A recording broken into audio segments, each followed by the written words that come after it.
In the year 2077, the virtual game Apocalypse became reality. The world order was destroyed, and the world turned into hell.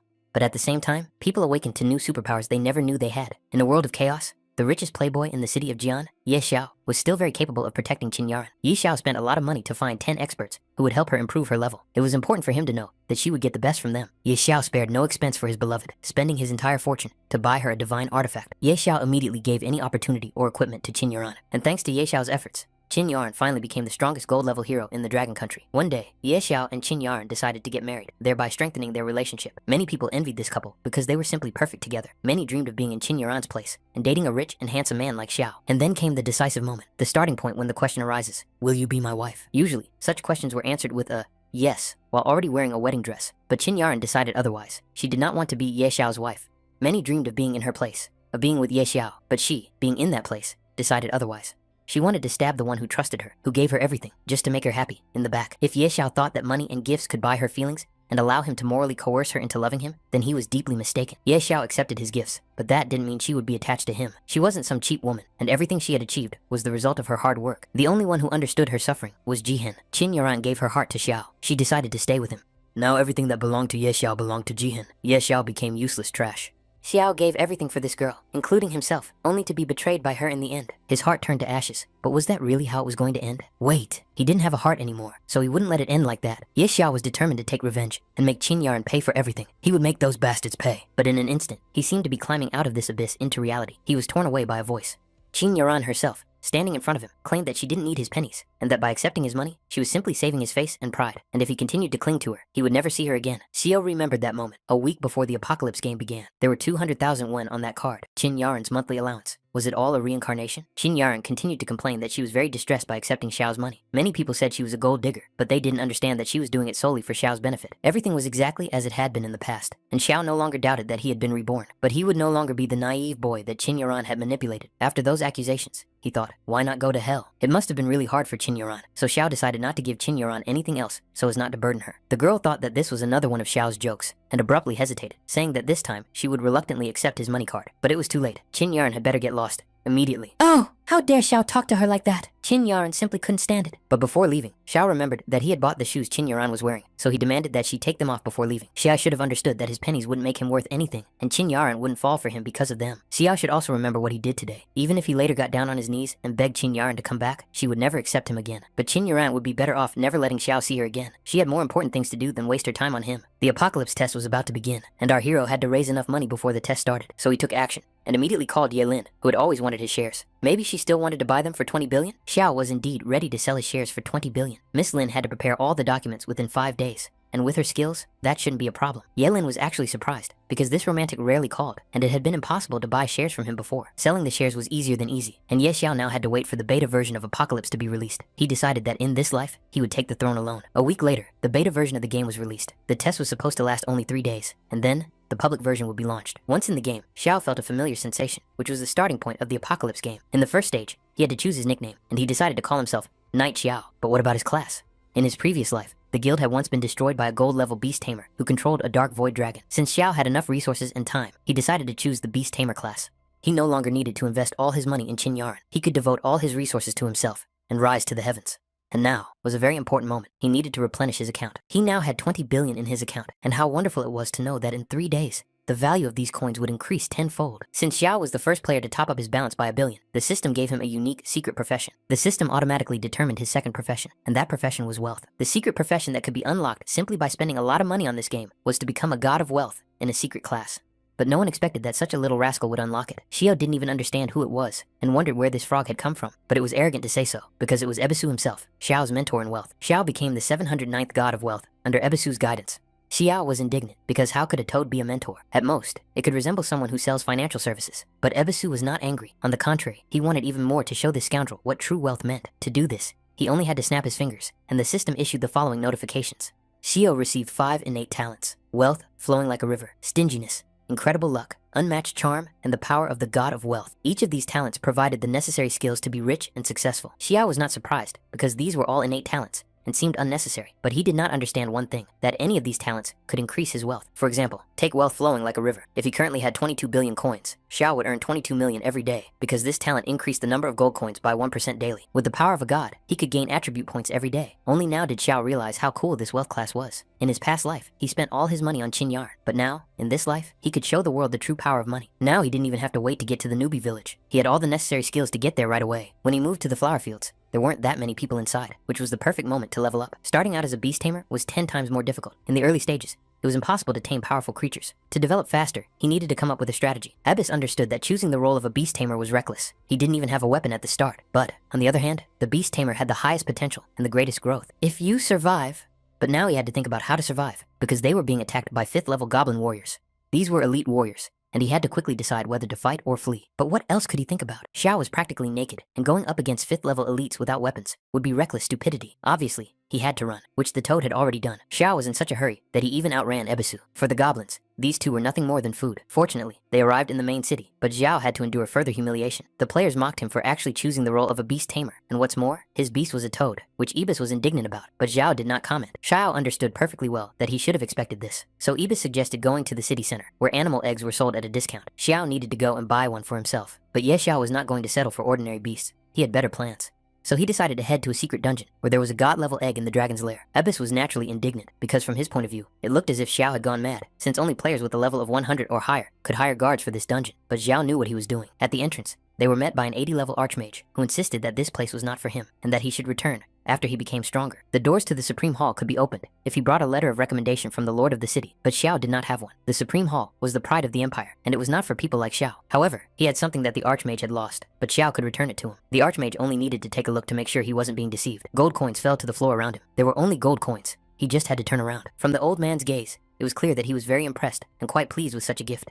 Of course, after that, the Archmage kindly invited Xiao to the VIP room in the God of War Pavilion in the Supreme Hall. But Xiao liked the Archmage's fierce manner so much that he asked her to return it, and she immediately corrected herself. "What can I say? Money worked wonders."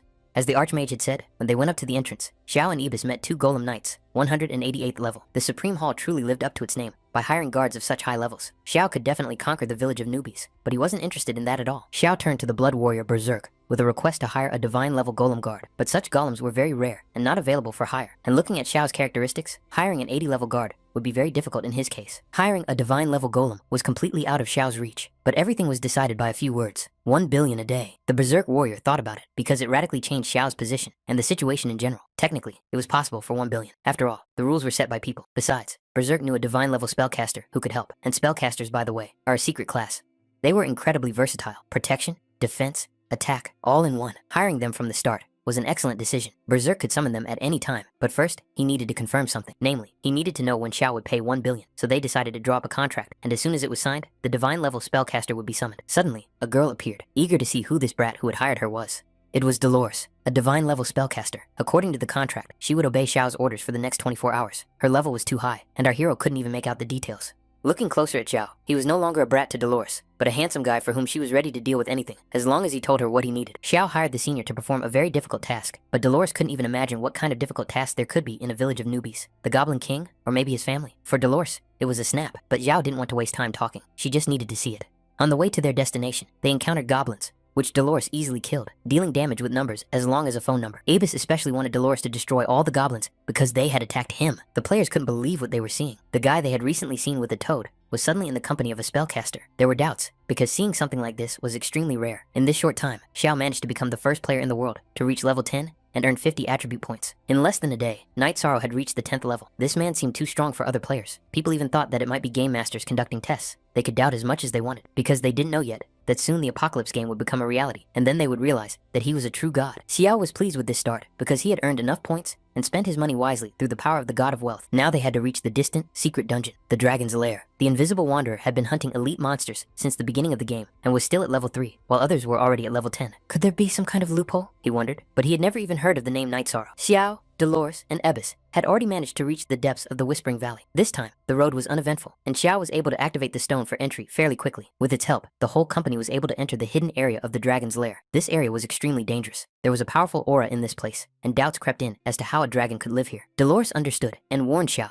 that if there was a dragon here, she couldn't be sure she could handle it alone. But Xiao wasn't stupid enough to fight a dragon and wanted to see everything first. A long time ago, a level 100 berserker accidentally started a hidden quest to explore the dragon's lair. The entrance to the lair was hidden in a village of newbies, but no one believed it. After all, how could there be a high-level dungeon in such a village? As a result, he went there alone, after which no one saw Berserk again. Xiao bought a recording of his battle for a large sum of money, and saw that there was a rare dragon egg in the lair. From the story, it was clear what Xiao wanted. Ibis and Dolores thought Xiao was mocking them, because stealing a dragon egg was much more difficult than defeating the dragon itself. Dolores shouldn't have been modest, because she was, after all, a divine-level spellcaster. And with her skills, Sister Dolores could take down such a shining 5th-level dragon with the abilities of a holy judgment in a matter of seconds.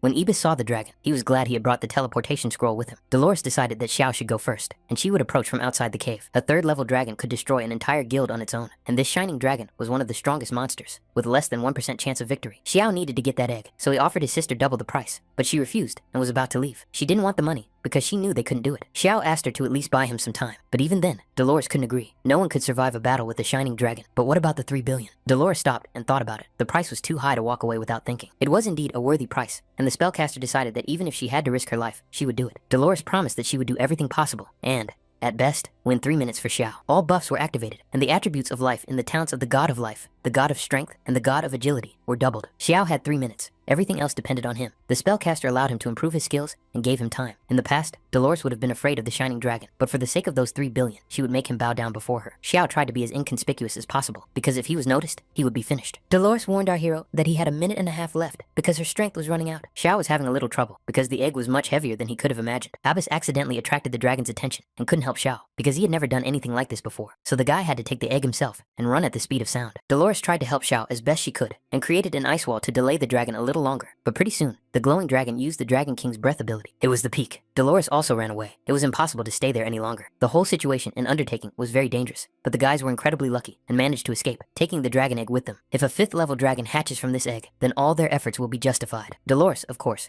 did not forget to remind them about the payment, and in the information window, Xiao received Dolores' favor by 60 points. Well, in the meantime, it was time to sign a contract with the beast. Abbas just hoped that nothing strange would hatch from the egg, otherwise 3 billion would have been wasted. Before them was a baby dragon, but it looked nothing like a shining dragon. Questions arose as to why it did not glow, and did not resemble a shining dragon cub. It was a mythical rank sky blue dragon. It could naturally suppress lower rank creatures and inflict damage on them. It also had skills such as a dragon's roar that shook the earth, dragon's breath, and the wrath of the Dragon King. This baby's stats were incredible. It had unlimited growth potential, and when it grew up, its destructive power would be unimaginable. With a strength of 500 at the 1st level, and even with basic equipment, this dragon's breath dealt more than 2,500 damage. Who could withstand such a thing? It was decided to name the baby Green Baby. Abbas immediately thought that with the green baby, no one would think that he was Xiao's pet anymore. Xiao continued to call Ibis a toad, which made him angry, and he also became interested in the badge he was holding. Ibis was indignant because Xiao had taken the badge he had picked up in the dragon's lair. Dolores assumed that it was a badge of catastrophic rage. The bearer of the rage badge gained incomparable power. All skills dealt critical hits. The badge had the talent of ferocious slaughter, activating the full power of the rage badge and dealing colossal damage.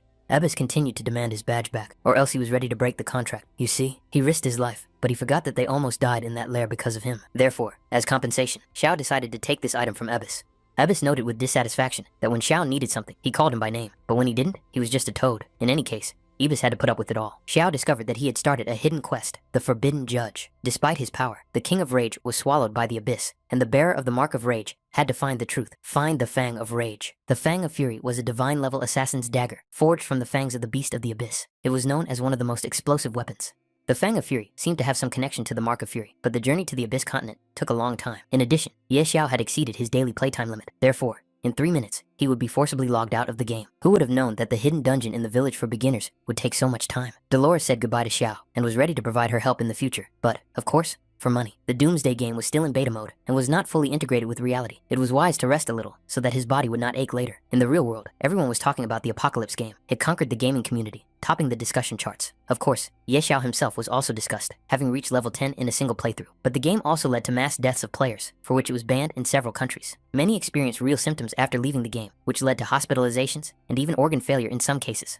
But then Xiao saw a message that said, "Come to the hospital, bring food for Juheng, and pay the hospital bill, and then I'll pretend that nothing happened between us before." Xiu completely forgot about his psychopathic ex, even though he should have blocked her long ago. Juheng was surprised that Ye Xiao hadn't contacted Qin Yaran the whole time, and she had only now decided to write to him. But would he really come? Qin Yaran and Ju Hyun were sure he would. After all, he loved this girl with all his heart. Juheng was already being discharged from the hospital. He just had to pay the bill, which was a problem for him. The hospital was overflowing with patients whose organs were failing, just like Ju Hyun's. The reason for this was the Apocalypse game. Therefore, There were few beds available. Chin Yaran was nervous. Juhyun wanted to be discharged and continue playing the game, so he asked the girl to help pay the bill, but she had no money. Xiao wouldn't give her any. He usually gave her 200,000 a month, but that money couldn't win her heart. Chin Yaran felt sick just looking at Xiao. Juhyun asked the girl to send another message to Xiao and ask him for some money. He was planning to open a game development studio, and Yaran agreed. Meanwhile, Xiao finally got some sleep, and the alarm clock rang, signaling that it was time to enter the game. Ebis was unhappy because Xiao hadn't woken up yet and had already called him, but Xiao wanted to level up quickly and leave the village of newbies. In one day, the number of players increased significantly. Many were gathering elite groups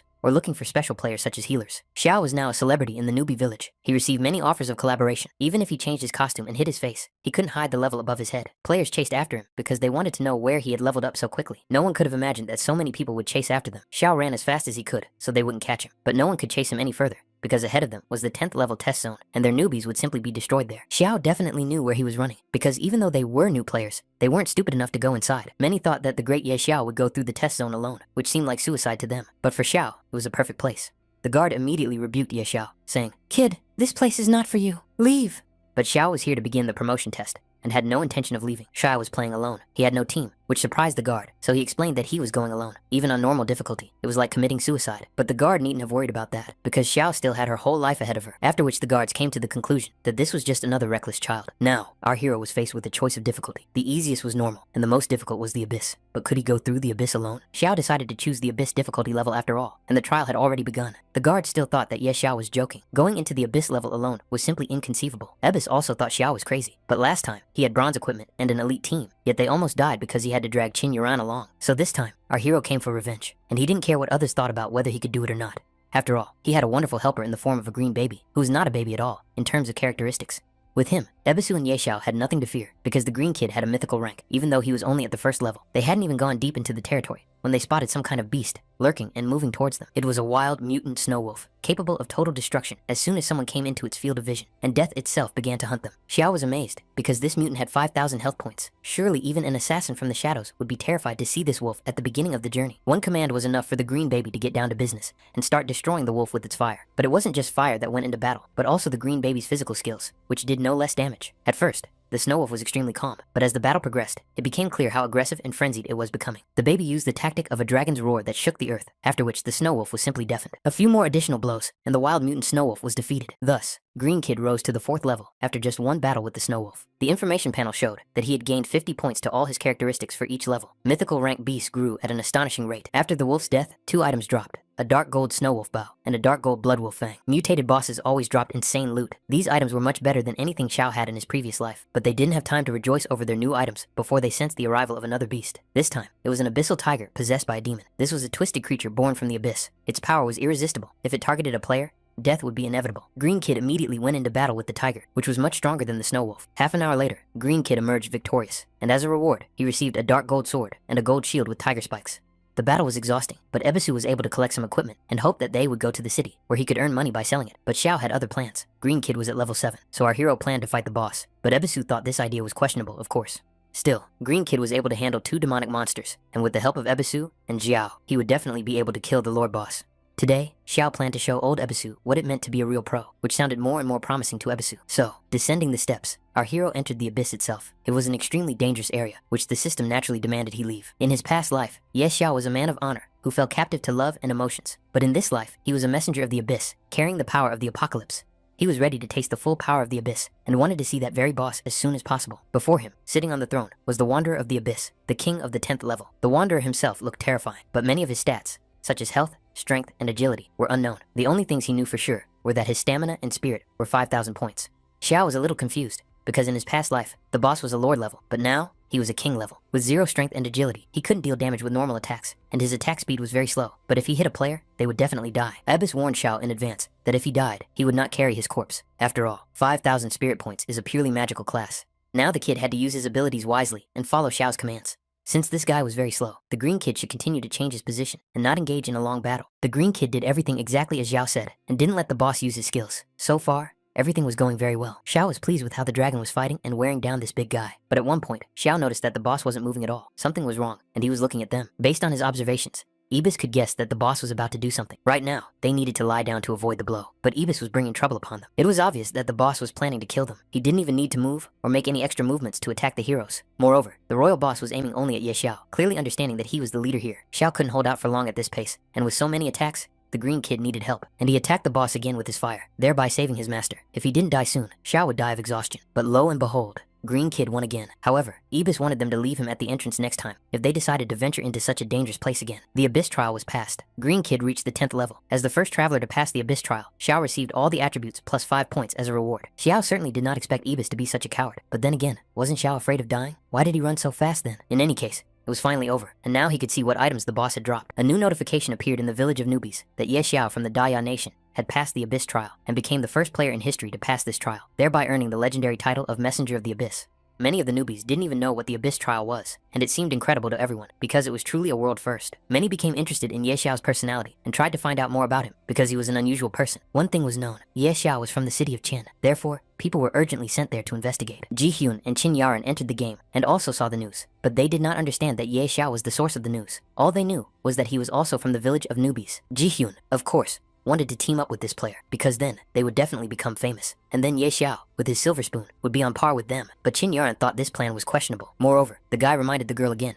to ask Ye Xiao for money so that they could level up in the game. But Qin Yaran was not going to contact him. She was not that shameless. Qin Yaran was unhappy because they rarely spent time together, constantly talking about Xiao, and she was playing this game for the first time. Meanwhile, Xiao was a little disappointed with the item they got after all their efforts, because it was just some kind of fragment. It was an abyss stone, a single fragment. Its class was unknown, and the item itself was unidentified. Xiao had never encountered anything like it in his previous life, so he decided to find out the value of this item later. Right now, the most important thing for him was to leave the village of newbies and head to the central city. The guard was, of course, surprised that someone had managed to pass the abyss's difficulty alone, but Xiao did not want to linger and waste his time. Therefore, the guard urgently sent him to the central city, as Xiao had requested. Once there, the respected warrior was congratulated on successfully passing the test. He received a token that allowed him to freely visit the central city. In addition, for passing the abyss level trial, Xiao received an epic mark of valor. It was a kind of hero's certificate. Only those who passed the hell or abyss level trials could obtain it. It was the Empire's highest award. In addition, with it, all of the hero's attributes increased. And now, together with the Green Kid and Ebby, Xiao went through the portal straight to the central city. Wind Life was the central city, and it was very quiet here. In his previous life, Xiao's profession change area was crowded with more than 100 people. Arriving early really played a big role. Xiao's first goal was to find the beast tamer Gutol. It would seem, why would he need a beast tamer if Xiao himself was a beast tamer? But you will understand everything very soon. Finding Gutol turned out to be very easy. Xie wanted to change his profession to the hidden class of beast tamer, and no one else could handle this except Gutol. But persuading him to do so was not so easy. Gutol believed that not just anyone could become a beast tamer. The player had to prove his strength, and he suggested a way to do so. Go to the outskirts and bring back 100 demonic wolf cub eyes. But Xiao had no intention of wasting time destroying 100 elite monsters. What a useless idiot, it would seem. If he couldn't even handle that, then he should disappear and not waste Gutol's time. But the spellcaster misunderstood him. Xiao believed that he didn't need to kill any demonic wolves. The epic badge of valor should be enough to prove his strength. The badge of valor couldn't lie, but Gutol couldn't believe that someone so young had already passed the abyss level test. Xiao, of course, did not miss the opportunity to boast that he had passed this trial on his own, without a team. Gutol, of course, knew from the moment he first saw Xiao that this guy had extraordinary talent, a true dragon among men. It seemed like this guy changed his mind faster than a page could be turned. At first, he said Xiao was a useless idiot, and now he was a genius. In any case, Xiao could now become a beast summoner. But first, Gutol wanted to see what kind of beast could pass the abyss level test. It was his personal request, and Xiao did not refuse it, and showed him a green baby, a beast of the divine level. Gutol was overcome with emotion, because this was the beast of his dreams, and he had never seen a divine level beast in real life, so the man was very excited. Alas, today Xiao would not be able to become a beast summoner. Gutol considered himself unworthy of a divine level beast, and decided to introduce Xiao to the chief royal beast tamer. Gutol gave Xiao a letter of recommendation, telling him to go to the address indicated. There, he would find the summoner, who would give him the answer Xiao was looking for. A hidden class quest was launched, the Dragon's Whisper. He had to go to the royal city to find the chief royal beast tamer. Xiao felt very lucky, because he would be able to advance to a hidden class. But the royal tamer was in another city. It was far away, and Xiao had other things to take care of. For example, completing another hidden quest. It seemed like this guy knew so many hidden quests, even Ebis couldn't stop being amazed by Ye Xiao's deep knowledge. Xiao searched for and found Lady Sharel, who was the widow of the late lord of the city. She was also very rich and beautiful. When our hero tried to approach her, a guard stood in front of Lady Cheryl, who must have known who Xiao was. Finally speaking to the lady, Xiao asked why Lady Cheryl was always so sad, and how he could help her. It turned out that Cheryl had lost something, and if Xiao could find it, she would be deeply grateful to him. So Xiao received a new hidden quest, to return the beautiful flower to Lady Cheryl. Abbess, of course, did not understand why they were wandering around the city, and whether the flower she needed was not in the garden outside the city. But Xiao explained that Lady Cheryl didn't want an ordinary flower. Of course, he knew where to find it. So they came to a hardware store. But could a beautiful flower really be found here? Abyss wondered if Xiao had made a mistake, but Xiao had indeed heard that this store sold chests of jewels, which was what he needed. In these chests, one could find historical dragon bones, or even legendary staffs. The question was how much the buyer would be willing to pay for a chest. Xiao, of course, chose the most expensive one. The seller gave Xiao one chest, which cost 10,000 gold coins. But one chest was not enough for our hero, so he decided to buy all the chests the merchant had. At first, the seller didn't understand whether the buyer was joking or not, so Xiao said more seriously that he would buy all the chests in the store. The merchant got down to business, opening each chest one by one. In the first chest, he found a bronze-grade double-sided battle axe. In the second chest was a vial of a large single-use healing potion. In the third chest, you could see bread that was growing in size. They went through all the chests like this for half an hour, and out of the 100 chests, only one remained. And finally, our hero found what he was looking for, the beautiful flower. Its use was unknown, but according to the description, it was very beautiful. Lady Xiao relaxed in her bath and wondered if anyone would be able to find that very flower for her. Lisa, her concubine, believed that with Lady's charm, she would surely succeed. A few minutes later, news arrived that a young man wanted to meet Lady Xiao alone. This man claimed to have brought the very flower that Lady Xiao had asked for. Xiao was, of course, surprised by this news. It was hard to believe that someone had actually been able to find what she had lost. Xiao spent a lot of time and resources on this, but it was probably worth it. Lady Xiao had been searching for that very flower for a very long time, and she was happy to find it now. Xiao had been a great help to her, so Lady Xiao was ready to give him a reward in gratitude, perhaps money or rare artifacts. But Xiao didn't need any of that, so Xiao had no choice but to offer herself as a reward to Xiao. But how could that be? How could a lady offer such a thing in broad daylight? Was she really serious? Xiao was upset and tried to explain the situation because the lady had misunderstood him. It was clear that the young man was excited by Xiao's offer, but he only wanted to ask her to help him obtain citizenship. Xiao managed to win Lady Xiao over with his noble behavior and charm. Helping Xiao with his citizenship was easier than easy for the lady. She ordered the papers to be prepared immediately, but Xiao had one more request. He wanted to buy a house in Wincliffe and settle down there. Xiao approved of Xiao's decision to stop wandering around. The lady understood why the young man wanted to buy property, but the area in the west that he had chosen was not the most lively. Therefore, Xiao asked if Xiao was really sure about his choice. Xiao really knew what he was choosing. He just wanted Lady to help him get in touch with the right people, for which he would be very grateful. Xiao promised to contact real estate agents soon. Abbas was indignant as to why this scoundrel did not buy a home in the prosperous Eastern District. Was he deliberately seeking to incur losses? This way, Xiao would certainly not become wealthy, but Ibis didn't understand that strange creatures would soon attack Wincliffe, and under the onslaught of powerful beings, even the current lord of the city would fall in battle, and most of the Eastern District would be destroyed. However, the Western District, being sparsely populated, would not attract as many monsters and would suffer the least damage. Later, it would become the most functional and valuable district of Wincliffe. The real estate deal was completed. Xiao acquired 340 residential units and 184 commercial properties for 1,200,000,000. Upon completion of the transaction, Xiao immediately paid the amount. Buying so much real estate for such a price was almost free for him. In addition, he had already obtained Wincliffe citizenship, and not just any citizenship. He was a first-class citizen of the Dragon and Phoenix Empire. It was hard for Ebisu to believe, because even a powerful lord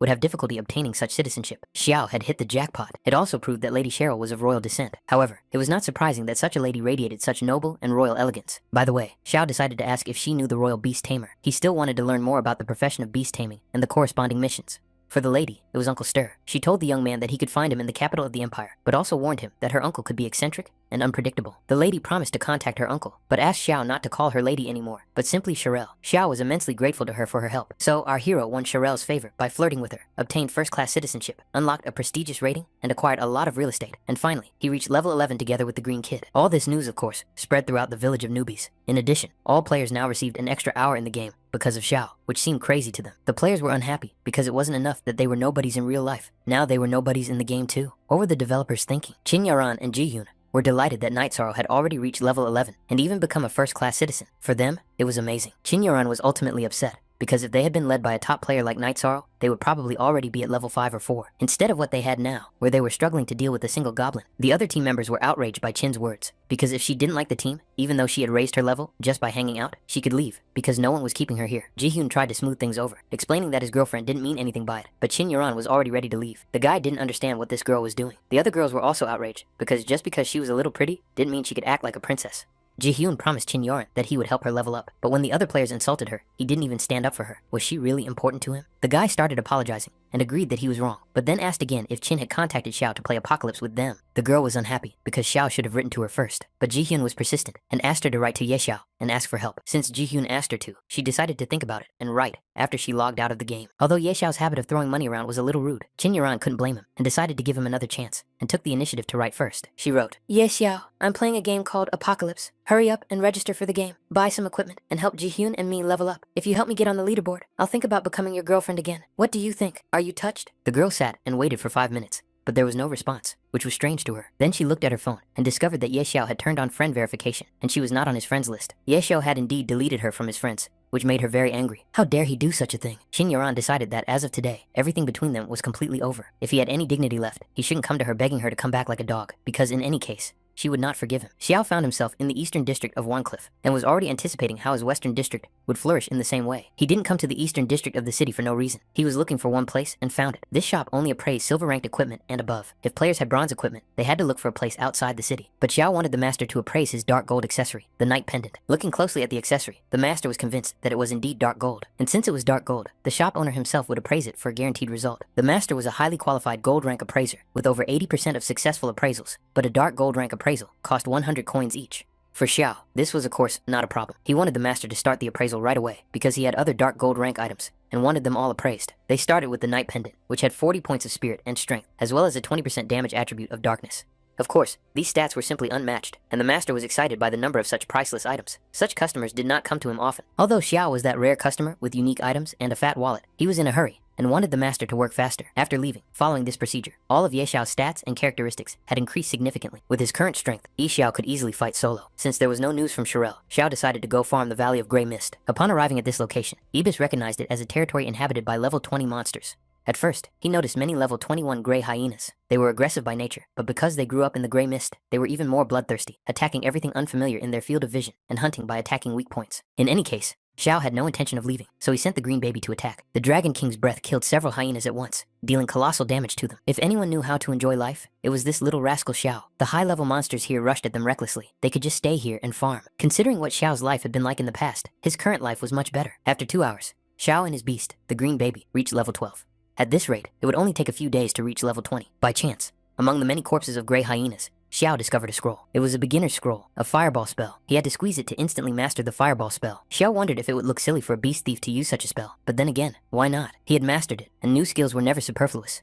The fireball was created from the player's mana. It could be used to attack a target with spirit magic, dealing 150% damage. The attack cost 50 mana points. When Xiao tried out the fireball, Ibis laughed, because Xiao's fireball attack was weaker than a bunch of green babies. But it was already too late. It was time to leave the game. In 2 hours, it would be 3 days since the Apocalypse game had been launched, and that meant the start of open beta testing. Then, all residents of the Empire aged 16 and older would be forcibly immersed in this dangerous game. Grand changes awaited this world. A powerful thunderstorm began in the streets of the real world, and an earthquake could be felt. People on the streets were in a panic because they discovered a table with the launch of the Apocalypse game. Later, they found themselves in a village for newcomers to the world of Apocalypse. Some were going about their business, taking a bath, eating kebabs, and then suddenly found themselves in some field. Was this a joke? Those who had already played the game also did not understand why they had automatically ended up in the game. They were all going about their daily business, but suddenly, they were drawn into the game. Ji Hyun realized that a lot of people had been sucked into the game, that the apocalypse was changing the world. Of course, the guy didn't forget to ask if Qin Yaran had written to Ye Xiao. Qin Yaran angrily explained that she no longer wanted to have anything to do with him, even if he begged her, and planned to contact the legendary Night Sorrow to help them level up. She wasn't as familiar with him as she thought, but she figured that with her extraordinary beauty, no man could resist her. Later, the system announced that all people in the Xia Empire, over the age of 16, regardless of gender, were forcibly immersed in the Apocalypse game. Players could not leave the game on their own. The player's spawn was determined by their real location. The closer the players were in real life, the closer their starting villages would be. These corresponded to a specific region. If a player died in the game, they could not return to the real world. People believed that this was not easy, so they did not forget about the nightly mourning and wanted to find him, because they thought that he knew some cheat codes or was a developer. Many of them did not know how to exit the game, and people were afraid that they would be stuck in this world forever. Budu Rushan understood that the situation was heating up, but even he continued to follow player number 1, Night Sorrow. Everyone was concerned about one question: where was he now? But no one knew what had happened to him. The latest news only made it clear that he was already at level 12 and had left the village of newbies. No one else could leave this village except him. Rushan thought that Chen Kuang could do something, but he was only at level 4. He led the team and grinded levels, but Apocalypse was very difficult, and many players were only at level 2. It was hard to imagine that there was someone like that in Jian City. Night Sorrow was definitely an unusual character.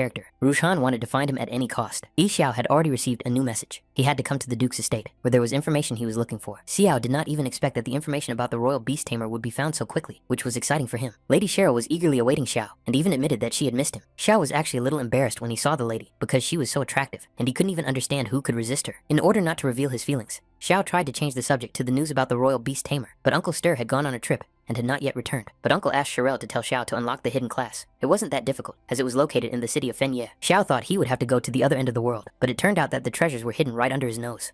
According to Uncle Stir, it was all located in the mountains outside the city, where a powerful dragon lived. Hidden beneath its lair was a dungeon, and deep inside, as Xiao had guessed, was an underground labyrinth. He knew this place, because in his past life, he had farmed this underground labyrinth many times. According to Shirel, Uncle Stir was sure that the place was guarded by a dragon, although in his past life, Xiao didn't remember seeing a dragon there. Xiao knew that there was only a strange demonized boss of the 80th level there. Could it be that this time the boss had been changed to a dragon? In any case, Xiao was going to check it out yesterday. Cheryl was worried because it was an 80 level area, and even elite players didn't come back alive from there. But the lady shouldn't have worried, because because Xiao had his own ways, even though he wasn't level 80. Now even Ibis understood that for Xiao, it was a piece of cake after the dragon's lair. With the right amount of money, Xiao could defeat any dragon because his sister Dolores was a dragon specialist. Xiao began to summon the spellcaster, while Shiro wondered where he had gotten the Supreme Hall token at such a low level. In just a couple of minutes, thanks to the Supreme token, Dolores was summoned, though she never knew by whom. Once there, she saw that her brother Ye Xiao had missed her. He had a job for her. Dolores hoped it wasn't a dragon, but alas, her hopes were not fulfilled. Dolores was indignant. She thought this guy had it in for them. But after the last time, she had injured her back and was still recovering, so she suggested finding someone else and refused to take the job under any circumstances.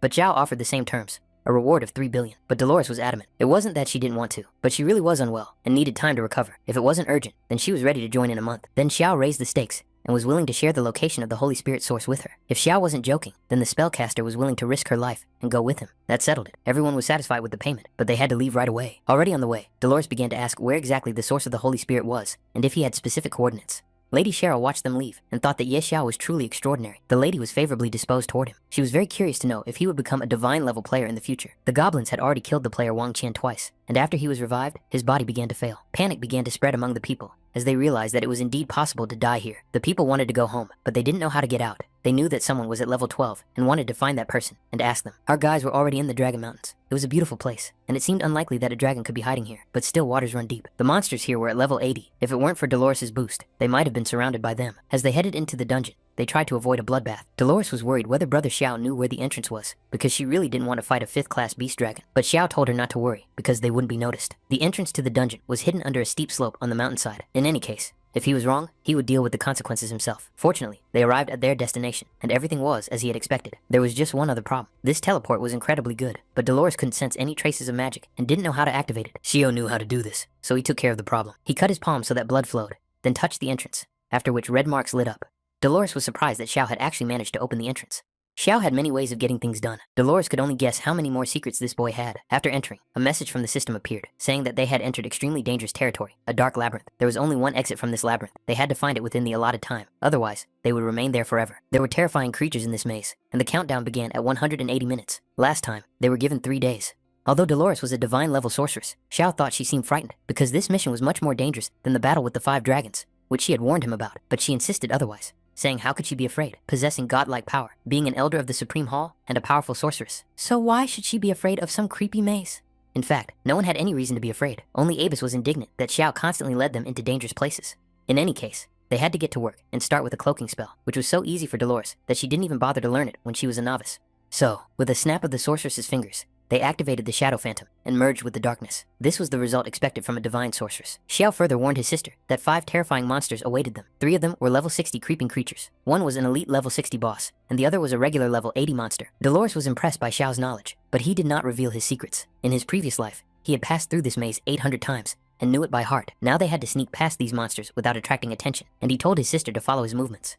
But for her, it was an insult, because she had passed through more labyrinths in her life than Xiao had traveled roads, and it wasn't his place to teach her, given the difference in their levels.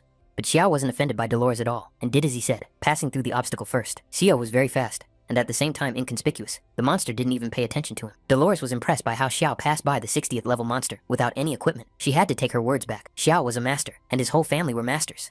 Without any problems, the sorceress easily passed through the obstacle, repeating everything Xiao did exactly. But now, they had to be ready for battle. In this place, it was impossible to relax and lose vigilance. Xiao encountered one monster, but as expected, this monster was different from the one in his past life. It was the guardian of the labyrinth, the spirit beast Yin, a boss of the berserk level, nothing special for Dolores.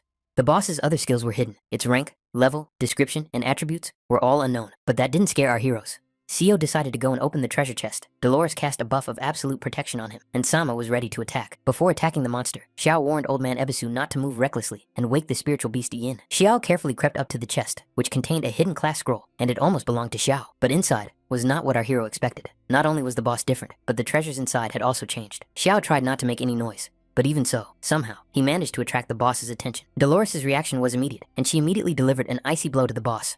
Xiao was still rummaging through the chest, so Dolores had to hurry him up and tell him to run as fast as he could.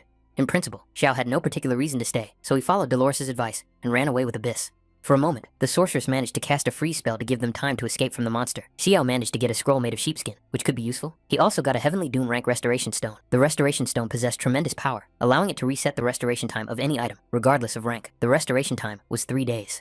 Now they had to decide what to do with the boss, fight him or leave. Night Sorrow decided to stay and fight. Sister Dolores was going to have to give it her all. Dolores had already gotten down to business. But suddenly, Xiao noticed that the boss was screaming strangely. Abyss suggested that he was going mad, but Xiao had much worse guesses.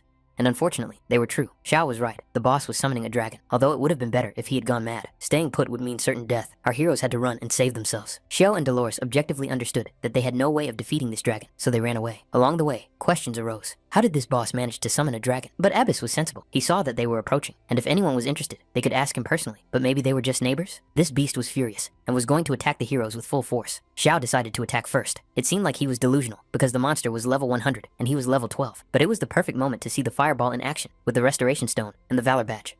Dolores didn't believe until the very last moment that the guy wanted to risk his life for this, even though they could have kept running. But no, Xiao decided to take the risk and test his attributes. But apparently, that was all the damage Xiao could do. Was he really that unlucky? Ibis warned once again that if this brat died, he wouldn't carry his corpse. But it turned out that this wasn't the final damage. The damage Xiao inflicted exceeded 100,000 and reached almost 1 million. It was unbelievable. The target's health was below 20%, so the instant death effect was activated.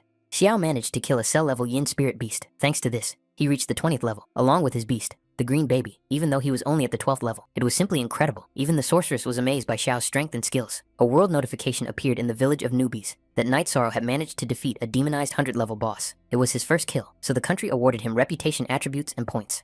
People were shocked. They wondered if they were playing the same game. Such an event seemed impossible to them, and they felt that something was definitely not right. Those who did not idealize people began to bow down before Night Sorrow and call him father. Many were convinced that this player was definitely cheating. There could be no other option. How else could a level 12 newbie kill a cell-level boss? But for others, it didn't matter, because as long as the country was receiving rewards, people were all for it. The boss was dead, the dragon was enraged, and the cave was about to collapse. Were they really going to stand there because Xiao hadn't taken his loot? Dolores opened a portal to get out. It was now or never. If Xiao wanted to die here for the items, that was his choice.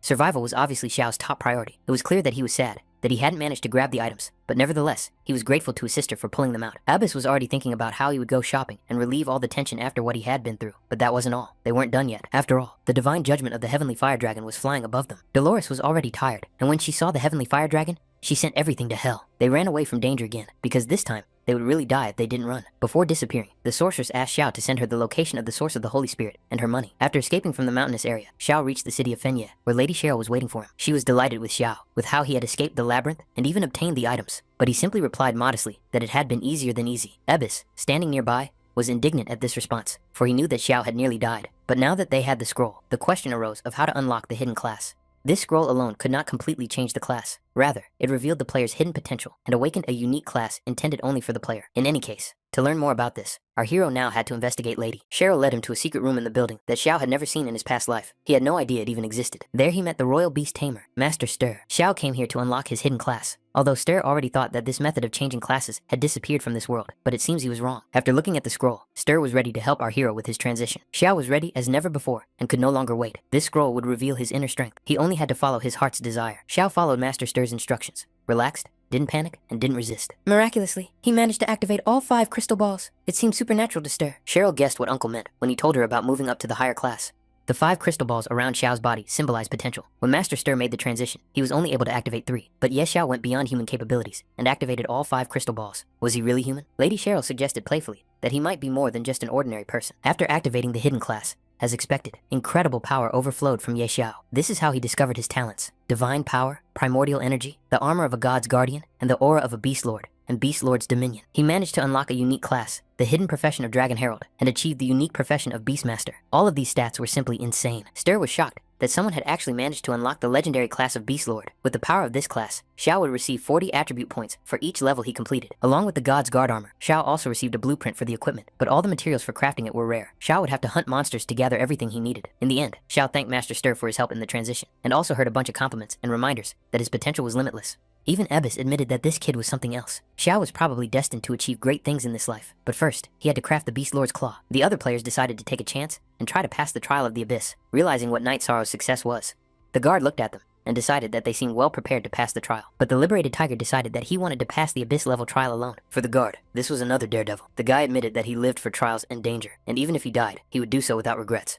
The girl stayed at the entrance, waiting for good news, and the liberated tiger promised that they would not have to wait long. Meanwhile, the guard noted to himself that these visitors from another world were truly of a different caliber. But 5 minutes later, the boss ran outside asking for help. He shouted that it was terrible because the monsters had mutated. The liberated tiger had serious wounds, and they were trying to heal him. The guard concluded that not everyone could pass the Abyss level test alone. Meanwhile, Xiao reached the Great Rift, where the 20th level trial, the Abyss level, was located. Xiao decided to read his class chat, where his classmates were sharing the latest news and wondering where Ye Xiao could have disappeared to. There were speculations that he might have died, but they knew that he was too good at games and couldn't just die like that. Xiao, in turn, did not want to reveal his identity to anyone and attract any attention to himself. It was more important for him to focus on leveling up, which is what he was doing. Green Kid had grown significantly by the time he reached level 20 and could fight without his owner's intervention. He easily defeated new monsters and won every time. This time, the items he dropped were a battle hammer that could crush rocks made of dark gold and a two-handed stone sword, also made of dark gold. As soon as Xiao picked up the new items, he noticed a new monster that looked like a boss appear in front of him. It was the Keeper of the Abyss, a royal level 20 monster. The plan was for the Green Kid to attack first, with Xiao covering him. Ibis still thought that the Green Kid could handle it without him. Meanwhile, the freed tiger died. The girls couldn't believe it, because they were following in the footsteps of Night Sorrow. What had they done wrong? They remembered that Night Sorrow had managed to pass the Abyss level test. The girls could only guess that he had probably taken advantage of some loophole. And again, a new notification appeared that Night Sorrow had successfully passed the 20th level of the Abyss, becoming the first player in history to do so. Following this victory, an epic item was obtained, the Stone of Valor, and points for the country of Dacia. But for Xiao, it was another easy victory, and he was a little disappointed that he had received another fragment of the Abyss Stone and no loot. First, Xiao got the first fragment from the wolf, and now the Guardian dropped the second fragment. Xiao assumed that these were probably materials for creating some kind of divine item, but these were just thoughts, and there was no time for them, because it was time to return. But just as he was about to leave, he heard congratulations directed at him. Xiao had passed the test as a warrior, and now the guards congratulated him and gave him a reward. As a reward, Xiao received a Stone of Valor of epic rank. The stone possessed tremendous power and could be used to enhance the Badge of Valor. Xiao decided not to wait for the right moment and to check how it all worked right now, so he got the legendary Badge of Valor. It was a symbol of true warriors, and only those who had passed the trial of hell or the Abyss could obtain it. It represented the highest honor of the Empire. Empowered by the Stone of Valor, he became even more powerful. With it, Xiao would be unbeatable in the 30th level zone. Xiao had not yet entered the portal, but he managed to see a system notification that the exit from the game would be available soon. Many players were very happy with this news. After all, they already missed their homes and their parents, and now they would finally be able to return to the real world.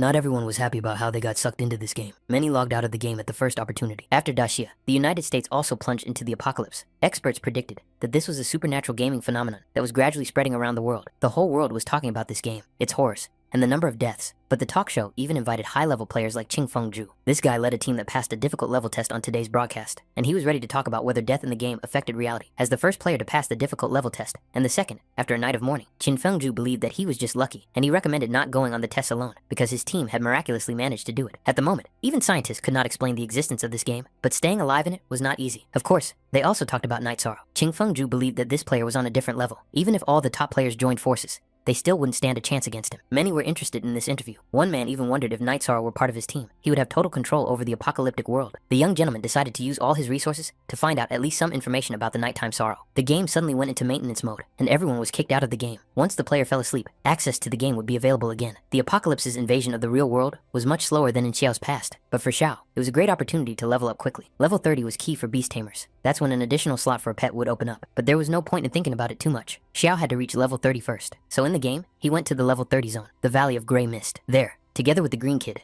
they fought the local monsters.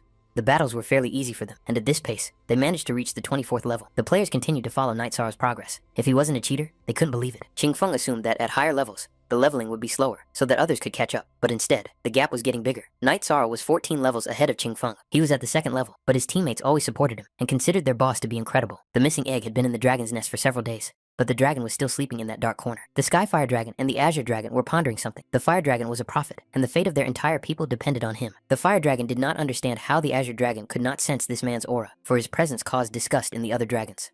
But for the Azure Dragon, this feeling was a nauseating divine power. He did not believe that such an insignificant worm of a man could possess such power. But the prophet of the dragons saw more than the Azure Dragon and was ready to entrust the future of his people to this mortal. For the Azure Dragon, this was completely reckless, but there was no time left. Darkness was overcoming space and time, devouring everything. This man was their last hope. The Azure Dragon did not believe until the very end that they were really going to entrust the fate of their people to a mere mortal. Qingfeng and his team finally reached the city of Winliff. They considered themselves the first players to get there, not counting Night Sorrow. Upon arrival, they noticed two huge dragons in the sky and a guy screaming for help. It was Xiao in the clutches of the Fire Dragon. He was asking to be rescued because he had been kidnapped by the Dragon of Justice. Abus understood that screaming was useless because there was no one here with enough power to save him. They heard Xiao's cries and even noticed that it was indeed Night Sorrow. The team members were already thinking of going after him, but Qinfeng thought critically, because even at the 100th level, they had no chance of getting a dragon of that level, and going after the Dragon of Justice was completely reckless. One sneeze from him, and they would disappear without a trace. News of this event spread everywhere. It was a sensation. The Night Sorrow had been kidnapped by 2 dragons. Everyone now understood that he had leveled up thanks to the dragons. Finally, Xiao and the dragons arrived at some unusual place. Once there, the dragons released Xiao. The guy was able to get a good look at them and noticed that they looked very familiar to him. That's when Ibis teased the guy, saying that he had already forgotten his exploits, even though the toad had told him not to mess with the dragons.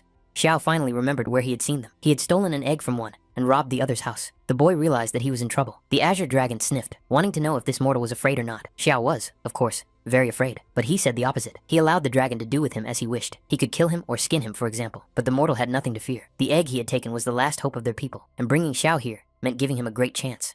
The Azure Dragon rebelled when he heard the name of the green baby. How dare Xiao give the dragon such a shameful name? But the green baby liked his name. Still, the Dragon of Justice reminded them that they had little time and should get down to business. In the name of the dragon god, the Azure Dragon and the Fire Dragon rose into the sky. Xiao was frightened. He didn't understand what the dragons wanted to do and kept telling them that he was just joking and begged them not to kill him. He was even willing to do whatever they said. That egg had nothing to do with me. But it was too late to make excuses. The process had already begun. The power released from the stone dragon statue bestowed the blessing of the dragon clan. Sai simply had to accept part of the power of the dragon god. The news about Night Sorrow did not stop. Everyone was interested in where he had disappeared to. Player Jin Yixin rose to the 14th level, pushing Qingfeng Zhu out of 2nd place in the rankings. The players already thought that Night Sorrow would not return, and that this was his punishment for using some kind of cheats. Or maybe he had made a dark deal with the dragons to level up, and now paid with his life. Abyssa and Xiao had terrible headaches. They were lying somewhere on the grass, and when they woke up, they saw that Xiao had received the blessing of the dragon god and had become stronger. The dragons flew away somewhere, and their current location resembled a level 40 zone. After everything he had been through, Xiao did not feel any significant changes in his attributes, nor had his skills changed. But a new skill appeared, Money Shield. When activated, this skill gives the player a shield equal to 1% of their current gold. The shield blocked various types of damage, and was not subject to the effects of shield destruction and instant death. However, gold would decrease proportionally to the damage received. No recovery time was required. The God of Wealth class gained new skills. But what about the Beastmaster class? An innate talent for unlimited dominion over beasts appeared. As the Beastmaster, Xiao understood the true essence of taming animals, and the number of his beasts was now unlimited. Incidentally, even royal tamers were only allowed to have 3 main pets, but Xiao had no limits. It was so cool that Xiao felt as if he were dreaming. Xiao was ready to light incense for the dragon gods, and to thank his ancestors for 8 generations. He also promised that from now on, Green Kid would follow in their footsteps. But there was no time to stop. Xiao went to the Hall of Trials of the 30th level. The guard immediately recognized Lord Night Sorrow, who once again wanted to pass the Abyss level test. They wished Lord Night Sorrow good luck and let him pass on to the new level. The climate there was not the most favorable, with wind, lots of snow, and severe frost. Xiao, of course, did not know that it would be so cold here. Otherwise, he would have prepared better and dressed warmer. He hadn't gone even half a kilometer when he noticed something strange and huge heading towards him. It was a huge snowball, and Xiao barely managed to dodge it so as not to be swallowed up by it. But Ibis was indignant. Why did Xiao run away instead of using his skill? In the commotion, Xiao forgot that he had such a skill, but there was no time to think about it, because now some kind of snow monster was attacking them. Green Kid flew into battle against the snow monster, following Xiao's command. Green Kid immediately began attacking the monster with his fire attack, not even giving his opponent time to react. One blow was enough for Green Kid to kill the mutated Snow Yeti. The Green Kid's power amazed our hero every time. As he grew older, he became stronger and stronger, which was even frightening. Green Kid acquired many talents and skills. Being a mythical beast, the celestial dragon had an overwhelming advantage over pets below the mythical level and over humans. The skills he acquired were too cool, but Xiao didn't have time to learn them because they were attacked again by a huge number of monsters. If Green Baby had finished playing, he had to kill them all before they killed them. Green Baby immediately obeyed the order and used the fire attack again. Here, it was particularly fast acting. Half an hour later, the royal level Abyss Explorer was killed. This explorer couldn't even withstand a single blow from Green Kid, but Ibis decided to let Xiao off the hook and remind him how he used to be kicked around like a puppy and that he shouldn't relax. Finally, there was some news about Night Sorrow, that he had passed the Abyss level test again, becoming the first hero in history to pass this test and obtain the epic item, the Stone of Heroism. People were excited because some of them still believed that such a figure could not disappear, and their expectations had been justified. The young master wanted to return to the central city and meet this interesting guy in person. After all, the real fun would only begin when Ye Xiao came over to his side. Xiao received another fragment of the Abyss Stone, his 3rd in total. The guy had no idea how many there were in total. He also received a Stone of Heroism, an epic class item. It was a rare material created by saturating it with the power of the wind. It could enhance the hero badge, and only the most worthy heroes could possess it. The items were collected, and the Abyss quest was completed. Xiao said goodbye to the guard, but not for long. For now, he went to the city of Fei. There were many more people in the main city. After all, Xiao had been gone for several days. First of all, Xiao wanted to have his equipment evaluated, but there were too many people in line. Xiao decided to skip the line and asked the master to evaluate his equipment first. But the master didn't even look at him and sent him to the back of the line. Only when he noticed this guy did he realize who was standing in front of him. Since it was the god of wealth, he was of course allowed to skip the line and was kindly invited inside. People were outraged. They could only assume that he was a first-class citizen. But could first-class citizens really skip the line? First of all, Xiao wanted to strengthen the badge of valor. The master was excited because it was a very precious thing. If he broke it, he would not be able to pay for it. People from afar did not understand what a valuable thing it was, because it looked like a very ordinary badge. But later, they realized that it was a legendary item, proof of courage, which only those who had passed the trials of the abyss or hell could possess. After polishing, the light from this badge blinded people's eyes. Only now did people realize that they were in the presence of Night Sorrow. Now they were not surprised that he could pass through the abyss with such powerful equipment. Xiao attracted too much attention. They wanted to befriend him, join his team, or just ask him something. It was impossible to stay in the shadows, and the master barely managed to hold back the huge crowd. Before leaving, Xiao left his other items with him for appraisal. When people saw Xiao's equipment, they went completely crazy, literally screaming for him to sell it to them, saying that money was no object. News quickly spread on the Apocalypse game forum that Night Sorrow had appeared in the main city and was appraising a pile of dark gold equipment. Someone even posted a photo and coordinates in the group. People instantly rushed to the place, hoping to become Night Sorrow's disciples. They desperately wanted to meet him, and Xiao hid as best he could and seemed to have finally gotten away. Xiao didn't even expect such a commotion around him, and now didn't even know what to do. After all attention was focused on him, which he absolutely did not need. But even when he thought he had gotten away, some annoying person still found him. The young gentleman came with pure intentions and wanted to offer Night Sorrow a deal. As Xiao guessed, the gentleman wanted to purchase dark gold equipment, but he could make an offer that Xiao would not refuse. Xiao jokingly said that if this man were to pay tens of billions of gold coins for this equipment, he really couldn't refuse. But in Mr. Xiao's opinion, he had a limited mindset when it came to the game. Our hero wondered where this guy, who was even more cocky than him, had suddenly come from. After all, there was no such thing in his previous life. But Xiao remembered this assassin, who in his past life was a top-notch lone killer, and who was second to none in any faction. The master saw Xiao's enormous potential, and that he could achieve a lot in the future, but he didn't seem to realize how useful his abilities in this game could be in reality. Xiao decided to listen to see how far this guy would go with his bragging. The master did not like empty promises. He was ready to provide everything: money, status, or women. Xiao only had to ask, and he would give everything, but he expected Xiao to make a choice and join them. Xiao was actually pleased that this guy had come to him to negotiate. It proved that he recognized his strength, which flattered Xiao. But Xi really didn't like how this young gentleman was showing off, so he decided to send him to the resurrection point to cool off a bit. The young man didn't even realize that Xiao was really going to attack him and couldn't do anything but threaten him at the moment. Night Sorrow dealt devastating damage to the young man, who then burned alive. This idiot talked too much and paid for his loose tongue. The players were outraged because a young master had been murdered in the main city. They were ready to attack in response, but the assassin stopped them because they would not be able to deal with the consequences afterwards. Finally, Xiao said that the money and equipment on the ground could be considered their compensation for dismissal. It was useless to follow the young gentleman, as there was no future with him. Of course, the alarm quickly spread throughout the city, and the guards of the main city immediately arrived at the scene of the murder. For some reason, Xiao did not rush to hide, and was eventually surrounded by the city guards. The chief guard wanted to know who dared to kill in the main city, and who was tired of living. Xiao calmly admitted that it was him, but such calmness after the murder was perceived as arrogance. Later, however, the guard saw that he was a first-class citizen. It turned out that it was just a misunderstanding, so the guard asked the respected citizen to explain what had happened, because he would have to report it. She said that he had been threatened, so he had simply taught the person a lesson. The guard was outraged that some punk had dared to threaten a first-class citizen. The safety of the city is the responsibility of the guard. If something happens next time, Xiao should report it to the guard so that he doesn't get his hands dirty. But for Xiao, it wasn't difficult at all. The young gentleman's team members were surprised at how simple it all was. The commander of the guards ordered everyone to retreat. The guards, of course, did not understand why he was not arrested, so the boss had to explain that they were a patrol and that details were important to them above all else.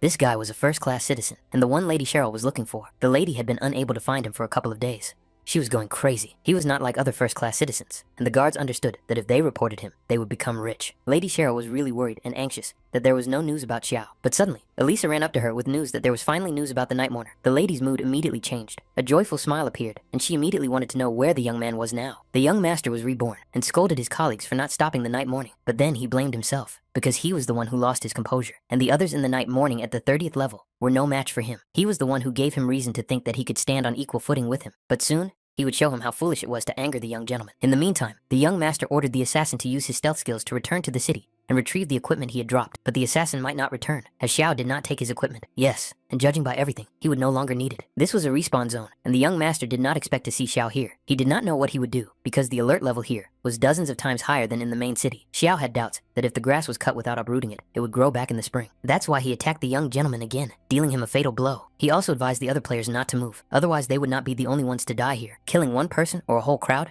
made no difference to Xiao, but the young master was reborn and was very angry at the Night Sorrow. He decided to advise Xiao not to go too far, because If something happened to him, not only he, but also his relatives and friends would follow him. But death was so close, and the young gentleman's tongue was still as sharp as ever, and he still didn't understand that threats had no effect on Night Sorrow. It would seem that killing at the point of resurrection is the same as committing suicide. The players wondered why Night Sorrow was so unhappy with life. The young gentleman did not respawn, and was forcibly logged out of the network, leaving his allies in a panic. High-ranking guards arrived at the scene of the crime, ready to arrest the killer. No matter how strong Night Sorrow was, Assassin believed that he could not escape the judgment of the Black Inquisitors, and that it would be the end of him. Xiao suddenly seemed to wake up, realizing that he had attracted the attention of the Black Inquisitors after all. At this stage, a direct confrontation with them could bring him too many losses. Therefore, our hero decided to confess honestly once again that he had killed the man and was ready to go with the Inquisitors, which made them happy. This could simplify many things for both Xiao and the Inquisitors, who were taking him away. The young gentleman, having been killed in the apocalypse, could not now wake up in reality, no matter how they tried to wake him. Finally, when his father arrived, he learned that his son Bor had been killed. The man was furious and sad. At the same time, he was ready to destroy the entire family of his son's murderer in revenge. A first-class citizen of the Empire, Lun Huang, was in deep sorrow in the Empire's courtroom and was being questioned by the judge. Why did he break the city's laws and commit murder at the resurrection point? The reason was this, that man had brought a group of people to disturb the night morning and threatened him. In order to protect the dignity of a first-class citizen, he was forced to kill him. The jury considered this to be horrific because he did not even deny his crime and killed the man so brutally 5 times, leaving him no chance of survival. Did this mean that now, if he wanted to kill someone else, they would not be saved? The judge, taking into account that this was the first violation of the night morning, sentenced him to life exile from the eastern part of the city, where he would be banned from entering forever. But the gentleman had only killed a beggar who had dared to violate his dignity, and from the point of view of feelings and logic, he had done the right thing. This was the opinion of Duchess Sharel, who entered the courtroom. She believed that such a punishment was too unjust. Inquisitor Ater even greeted the respected lady, and her appearance excited everyone present. Moreover, Sharel made it clear that Xiao was a close friend of hers, and she did not want him to be treated unfairly. The Inquisitor had to agree with the lady and admit that his previous decision had been hasty. According to the laws of the city, if a commoner insulted a first-class citizen, the punishment was death. Xiao's handcuffs were immediately removed, and since Night Sorrow was innocent, they were allowed to leave. There were no other questions either. Ater understood perfectly well that he should not stand in Lady Cheryl's way, and Xiao's trial went smoothly. This guy got off easy again, which never ceased to amaze Ibis. Xiao was, of course, very grateful to Cheryl for this. The lady admitted that she had initially heard that Xiao had been kidnapped by a dragon, and she was worried and sent people to look for information about him. Xiao confirmed this, and also admitted that it had turned out to be a blessing for him. The girl wanted him to visit her estate and tell her in detail about his adventures during that time, which Xiao did not mind. They hadn't seen each other in a long time, and Xiao really did have something to tell the lady, which made her happy like a little girl. But Xiao also wanted to visit Mr. Stir, as he wanted to discuss the task for his second promotion with him. Stir immediately recognized that Xiao was not without reason able to fill 5 crystals with the power of his soul. With such a boost, he couldn't keep up with the guy. Xiao, however, thought that Stir was being too modest. Besides, Xiao needed the master's help with the second promotion task. Stir had to admit that, when it came to the second promotion for hidden classes, not only he, but possibly no one on the entire continent could give Xiao a clear answer. The realm of the gods was too mysterious. They only said that in order to complete the second promotion of the hidden class, it was necessary to obtain the approval of the deity. Xiao guessed that it was about the lost temple, but he did not know where the temple was located. It could be said that this temple was one of the most mysterious places in the apocalypse. Lady Cheryl and the master were certainly impressed that Xiao possessed such profound knowledge. This made him grow even more in their eyes. Stir assumed that the lost temple appeared randomly, like a mirage. One moment it was before his eyes, and the next it disappeared without a trace. This task would have to be dealt with gradually. When there was no more information to be had, Xiao left the Duchess's estate. As soon as he finished his business, Lady Cheryl would be waiting for him again at her place. Searching for the temple was like looking for a needle in a haystack. Xiao had more important things to do. Tomorrow, the first invasion of the creatures of the abyss in the apocalypse game was to begin. Tomorrow, the entrance to another world would open, and countless creatures from the abyss would pour out. When that happened, all living creatures in the main city would be destroyed and the buildings ruined. Ibis didn't understand why they hadn't fled yet. Did Xiao hope to protect his property in the city? Of course, he didn't rely on Ibis in this regard, but it was difficult for him not to think of one person. As soon as Xiao appeared in front of Dolores, she immediately warned him that he should not expect anything good from her. She thought that the guy had found another lair, some unfortunate dragon, but this time, it was all within the main city, and she wouldn't even have to go anywhere. Dolores couldn't even imagine what dangers might lurk in the main city. Xiao was in no hurry to reveal his cards, and simply asked her to keep an eye on his property in the western part of the city starting tonight, for which she would receive her usual payment. The sorceress sensed that something was wrong, but she didn't understand what kind of trap this scoundrel had set for her, although he assured her that he couldn't betray her, because they were old friends. Dolores promised to come on time today, and Ibis, in turn, noted that Xiao had once again successfully pulled off this deal. Xiao was either joking or truly believed that he was only trying to help his sister, and that it wasn't a deception at all. Ibis believed this very sarcastically. While there was still time, Xiao decided to take a break, but noticed that the news was once again stirring up the situation with the latest events, and it was all in order to reveal his identity, taking advantage of the opportunity. The game was once again forcibly throwing people back into it. They didn't even go to sleep before finding themselves back in the game and unable to leave. Sister Dolores was indeed very punctual. The night in the city was quiet, but the sorceress still couldn't believe that Xiao had called her just to talk. But all of Xiao's stores in the western part of the city relied entirely on her. Dolores promised that not a single brick would be missing from them. And finally, something began to happen. There was lightning in the clear sky, which was unusual for such weather. She knew that the time had come and told Dolores to cast her buffs. This is what the invasion of the abyss looked like. A wide passage opened up, through which countless monsters flew out. The entire city was placed on high alert. No one was permitted to leave the city. All the mages took their places on the city walls, and the people were evacuated. Panic broke out in the city in the middle of the night. Those who could escape did so without looking back, while others were already in the clutches of the monsters. Dolores couldn't imagine how this guy managed to predict the invasion of the abyss. Her sister could still handle monsters of several dozen levels, but if their level was higher, it would be problematic. Xiao believed that she could handle even a 100-level Lord-class boss of the abyss, because she was a divine-level sorceress. Dolores realized that she had once again fallen for this bastard's trick, but now she remembered that when this guy called her, nothing was ever easy. And yet Dolores promised Xiao to protect every brick of the buildings belonging to Xiao, which was more than 100, so she had to get to work. The sister demonstrated the best results, killing a Lord-class boss with her first strike. It was impressive, but the bosses appeared again and again, and they were elite, and they could fly. Dolores was unhappy to find herself in such a situation, but she had nowhere to go, so she told the bastard to at least help her, instead of standing around. Now it was the green kid's turn to join the fight and show off his best skills.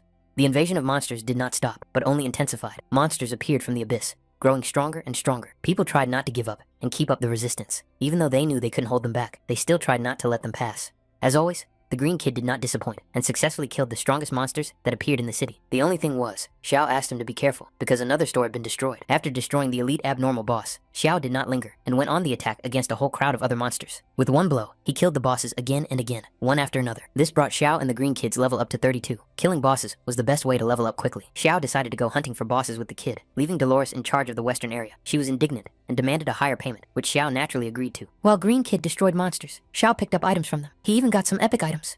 It was an epic-level Devourer ring, though its effect had not yet been identified. There were even monsters in the outskirts of the main city, where players were trying to escape. They couldn't do anything to them, and didn't understand what the hell it was, but they didn't want to die either. Those who could held on until the last moment, trying to resist as best they could. Those who could looked for a chance to escape, because these bosses were too strong, and even groups had difficulty dealing with them. Quan Feng had to sacrifice himself, so that his boss could escape and take the rest of the team with him. Even when Quan Feng was dying, he asked his boss to leave him and save himself. But the team did not rush to flee. They stayed with Quan Feng and tried to help and support him. The team leader didn't know what to do. He had no hope of survival. They couldn't defeat such a monster and were ready to die. But suddenly, right in front of them, the boss was killed alive. One hit from a fire attack and he was dead.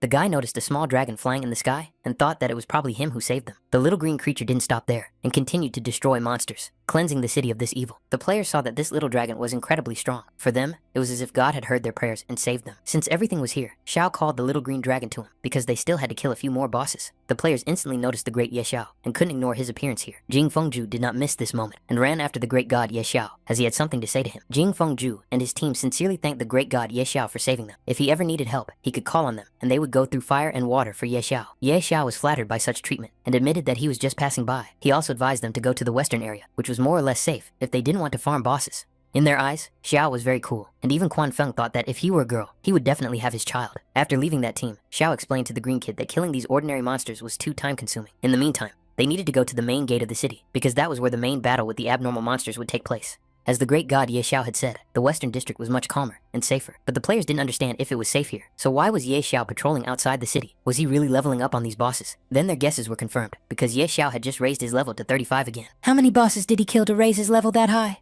A terrifying scene unfolded before our hero. The main gate of Feng City was completely destroyed, and everything was on fire. Finally, the Skeleton King appeared. It was a cell-level Lord boss. Xiao knew that he couldn't defeat it alone. The Inquisitor Ader was informed that the shield wall at the main gate had been completely destroyed. The archers couldn't hold out, the healers couldn't keep up, and no one else could fight. Everyone was waiting for orders from Lord Ader. Therefore, it was decided to prepare for retreat and abandon the first line of defense. But suddenly something caught Ader's attention. He noticed that a divine-level expert had intervened in the battle, which meant that they were saved, so they continued to attack. Dolores guessed that this cunning little guy had called her so urgently because he was going to kill the Cell Lord. Her guesses were correct. Xiao wanted her to think about how she could throw him closer to the monster. Xiao wanted to deal with him himself, but Dolores understood the risk perfectly well, because this was an anomalous lord, a 100-level boss, and even she, a divine-level sorceress, would not have dared to do such a thing. But Xiao was absolutely serious, so serious that it couldn't get any more serious. In that case, his sister agreed to accompany him and cast a buff on Xiao. Since Dolores was a great spellcaster of divine level, Xiao thought that she could clear the way for him so that he could fight the boss right away. Dolores had to admit that this little guy was cool, so she agreed to clear the way for him and killed the extra monsters. Xiao happily ran straight to the boss without any problems. Ater approached Dolores with gratitude for saving their city and defending it, but she sent them away to defend the northern areas, while she and Xiao would remain here. Everyone knew that the Beast Tamer was going to attack the boss, but the Inquisitor ordered them to ignore it and follow Dolores' orders. Xiao finally made it to the main boss, and now Dolores couldn't help him in any way. Everything depended solely on Xiao. Abyss warned him once again that if he died, he would not take Xiao's body, but the young man reassured him because he was sure that victory was guaranteed. And now it was time to get down to business. the hunt was on. Dolores was still holding her ground and waiting for the little guy to make his move. But the sorceress should not panic. Just watch Xiao's actions carefully. Using his mark of valor, Xiao attacked the Lord Boss, passing a powerful beam of energy through him. It was a brutal destruction and instant death. As Xiao had promised, victory was guaranteed. Xiao was proud of himself, and Ibis couldn't believe his eyes that the Lord Boss had really been killed by this little boy. After that, a global announcement appeared that the Lord Boss had been killed by Xiao, and that the country had earned points, and Xiao was promoted to level 40. People rejoiced at this victory. Their city was protected. Qing Fengchu had just realized that the great Ye Xiao had left the city in order to kill this boss. Everyone wanted to become Xiao's disciple, but Jing Feng was well aware that the great Xiao would not accept them. Meanwhile, Xiao was already collecting items: the epic level shield of the Lord of the Gods, a red-hot stone, an epic level magic staff of the Stargazer, and a firestone. It was no wonder that he was a Lord Boss, as his drops were radically different from those of ordinary monsters. What's more, old Ebisu also found a divine level artifact, the Furious Horn of the God of Destruction. Well, Ibis was really lucky today. The rewards for this abnormal invasion turned out to be even better than completing a legendary quest. Finally, the anomalous monsters flew back, those who managed to survive after such a warm welcome. The players were very happy because they had won and remained alive. This dark night was finally over. The mayor had already woken up and wanted help getting up. He couldn't let the anomalous creatures enter the main city, but the invasion was already over by the time he woke up. While he was unconscious, with the help of Mr. Ye Xiao and Dolores, the abnormal creatures were repelled, and restoration work was already underway in the city. The mayor did not expect that. Besides Dolores, there was another outstanding talent who saved the city at a critical moment. Therefore, the mayor ordered that a meeting be arranged with Ye Xiao, as he wanted to express his gratitude. The meeting was arranged quite quickly, and Dolores and Xiao were greeted by the mayor himself and Lady Cheryl. The mayor officially expressed his gratitude to Xiao and Dolores on behalf of all the city's residents. The mayor understood perfectly well that if it weren't for them, the city might not have survived this disaster. Dolores gave all the credit to Xiao, saying that he had defeated the boss, while Xiao, in turn, tried to be modest. He gained the favor, respect, and recognition of Lord Yalong. He also acquired the title of Friend of the Feng. If Lord Yalong had no other questions, Dolores wanted to return to the Supreme Temple and take care of some other business there. Yalun had called Cheryl for a reason. More than half of the city had been destroyed, and the most prosperous eastern district was completely in ruins. The only intact buildings remained in the western district. The mayor wanted to ask the Duchess to transfer part of the western district's property, but Lady Cheryl could not dispose of it because most of the real estate in the western district belonged to Ye Xiao. Then Yalong approached Xiao with the same request to cede part of the real estate. If he was offered a decent price, they could come to an agreement. Ibis noticed again how this cunning little man had made a lot of money. As soon as Xiao named his price, Yalong ordered the city bank to prepare gold coins for him. Since the mayor was generous, Xiao decided to keep a few large stores on the main streets for himself and give the rest to him. Cheryl had a request for Yalong. She reported what had happened in the city to the imperial court. She believed that the whole city had witnessed Ye Xiao's bravery. Therefore, she decided to petition the imperial court to grant Ye Xiao a noble title. What pleasant news! Xiao was lucky again and again. Receiving a noble title was quite a privilege. Yalun had no objection and supported the idea, but he was puzzled because he did not expect the Duchess to be so interested in the young man, which led him to believe that there was something between them. Xiao expressed his deepest gratitude. He didn't even know how else to thank them for such gifts. But first and foremost, they were grateful to him for saving the city. Let's take a look at the real world, where there were problems inextricably linked to the Apocalypse game. Qin Yaran was very upset. Ji-hyun was either teasing her or something. She was worried that he would die. But alas, Qin Yaran spent all her savings on his equipment, and he couldn't even handle one abnormal monster, which upset the girl. Then she remembered that she could have gone to Ye Xiao, and began to realize how wrong she'd been about Ji-hyun, and it was his fault that he had taken her away. Otherwise, she and Ye Xiao would not have ended up like this. Qin Yaran only now realized that Xiao was the best person in her life, and that he loved her deeply. She hoped that if she sincerely apologized to him, they could get everything back. Qin Yaran was ready to give him everything he wanted. She just had to bow her head, and he would surely forgive her. So now, in the middle of the night, she went to him. Many players decided to move to Feini City because the other areas were too dangerous, and only the great Xiao could protect them. People were buying buildings in the western part of the city in huge numbers, just as Xiao had predicted, but he hadn't expected there to be so many people. Xiao went to the master again to forge and enchant several pieces of equipment. The master would have gladly helped him, but now his shop was destroyed, and he could not continue his work. In that case, Xiao was willing to provide him with a forge and identification equipment. Xiao led the master to a solid building and was ready to provide this place for work entirely under his responsibility. It was a top-level forge. The master did not even expect that there was such a magnificent forge and identification equipment in the western district. Xiao suggested that the master become the owner of the shop. As for income, he could use the same model as before. This building belonged to Xiao. It had been empty for a long time, but now its time had come. The master was immensely grateful to him, but Xiao wanted them to get down to business first. He needed to identify this equipment, a divine level artifact. The master, of course, was not sure that even with the most advanced equipment, he would be able to identify such an artifact, but Xiao trusted him completely, and the master was ready to do everything in his power. After some time, as expected, nothing worked. Even the identification skill didn't work. Until now, no one had been able to identify divine artifacts, but the master could help with epic items, which he had no problem with. Someone wanted to see the city governor, but he was busy and couldn't receive anyone. But when Ye Xiao approached, despite Mr. Yalu's busy schedule, he was kindly allowed to enter. Xiao understood that the city lord was busy, so he got straight to the point. Xiao wanted to find a lost race. Rumor had it that it had disappeared hundreds of years ago, and it was like looking for a needle in a haystack. Xiao understood this, but he wanted to try anyway. He wanted to ask Yalong to announce that Xiao was offering 5 million gold coins and 3 items of dark gold equipment for any information about the lost race. Xiao offered a very generous reward, and Yolong assumed that it was very important to Xiao, so he agreed to announce it immediately. Meanwhile, news about Ye Xiao continued to spread throughout the city, that he had once again passed the Abyss trial and obtained new items. Would his leveling speed slow down after reaching level 40? Meanwhile, Ye Xiao himself was in the Abyss trial at level 40, fighting a monster. It was an Abyss guide, one of the most terrifying monsters for players below the level cap. But Xiao was easily handling this monster for now. He put up his defenses without any effort, and Green Kid helped him with attacks from above. You could say it was a full-fledged team effort. Xiao was lucky to have a shield made of coins. Otherwise, he would have died long ago. But it was more likely thanks to the blessing of the dragon god. After all, the Green Kid's stats were growing at a crazy rate. And once again, our hero found another fragment, the fourth one. How many did he need to collect to make a complete item? At the end of the battle, he received a message from Mr. Yalu. Xiao had to go to his house, as there was news about the matter he had asked to find out about. Many players were interested in this task because there was essentially no particular risk involved, but the reward was very generous, so people tried to outdo each other in order to pass on the new information as quickly as possible. His Xiao arrived in the main city as quickly as he could, where Yalong and a warrior who had the information were waiting for him. In private, he told Xiao that a group of unusual short people had appeared in the dense forest outside the city. Perhaps this was the race Xiao was looking for. The guy couldn't believe it. Was the race of gnomes really close to the main city? The warrior said that during the invasion of the anomalous creatures, he had accidentally taken refuge in the dense forest and discovered these gnomes. If it weren't for Mr. Xiao, he probably wouldn't have returned alive. But Xiao didn't want to waste time on pleasantries and wanted the warrior to take him to that place as soon as possible. The warrior suggested that he could take a squad of soldiers with him, but Xiao could handle it himself and refused. In the dense forest, there really was an unusual race of people. They differed from ordinary people in their large build and shorter stature. Some players wanted to capture a live gnome and thus receive a reward from the great Ye Xiao. But suddenly, they were spotted and a hammer flew at them, dealing 80 points of damage, which even made them laugh because they easily withstood it. But soon the hammer activated and the damage increased by 3 digits. They were no longer laughing because they were dead. Other players also watched everything happening from their temporary shelters and did not even know how to proceed because these gnomes were completely abnormal. In fact, they saw how treacherous humans were and they were disgusted just by the sight of them. But Durin told Thor that they shouldn't have passed through human territory. Durin really didn't want them to be looked at like monkeys in a zoo. If it weren't for his concern for their tribe, he would have smashed all these people long ago. So they decided to leave as soon as possible. The warrior had almost brought our hero to his destination. Right ahead of them was the lost race. The players on the spot noticed Ye Xiao's arrival and expected the show to begin any moment now. After all, everyone had seen how monstrous the damage the gnomes had inflicted was. The gnomes were already deep in the dense forest, and Xiao wanted to approach them directly to see what they were capable of. The warrior warned Xiao to be careful, because these gnomes had a very quick temper and could inflict tremendous damage.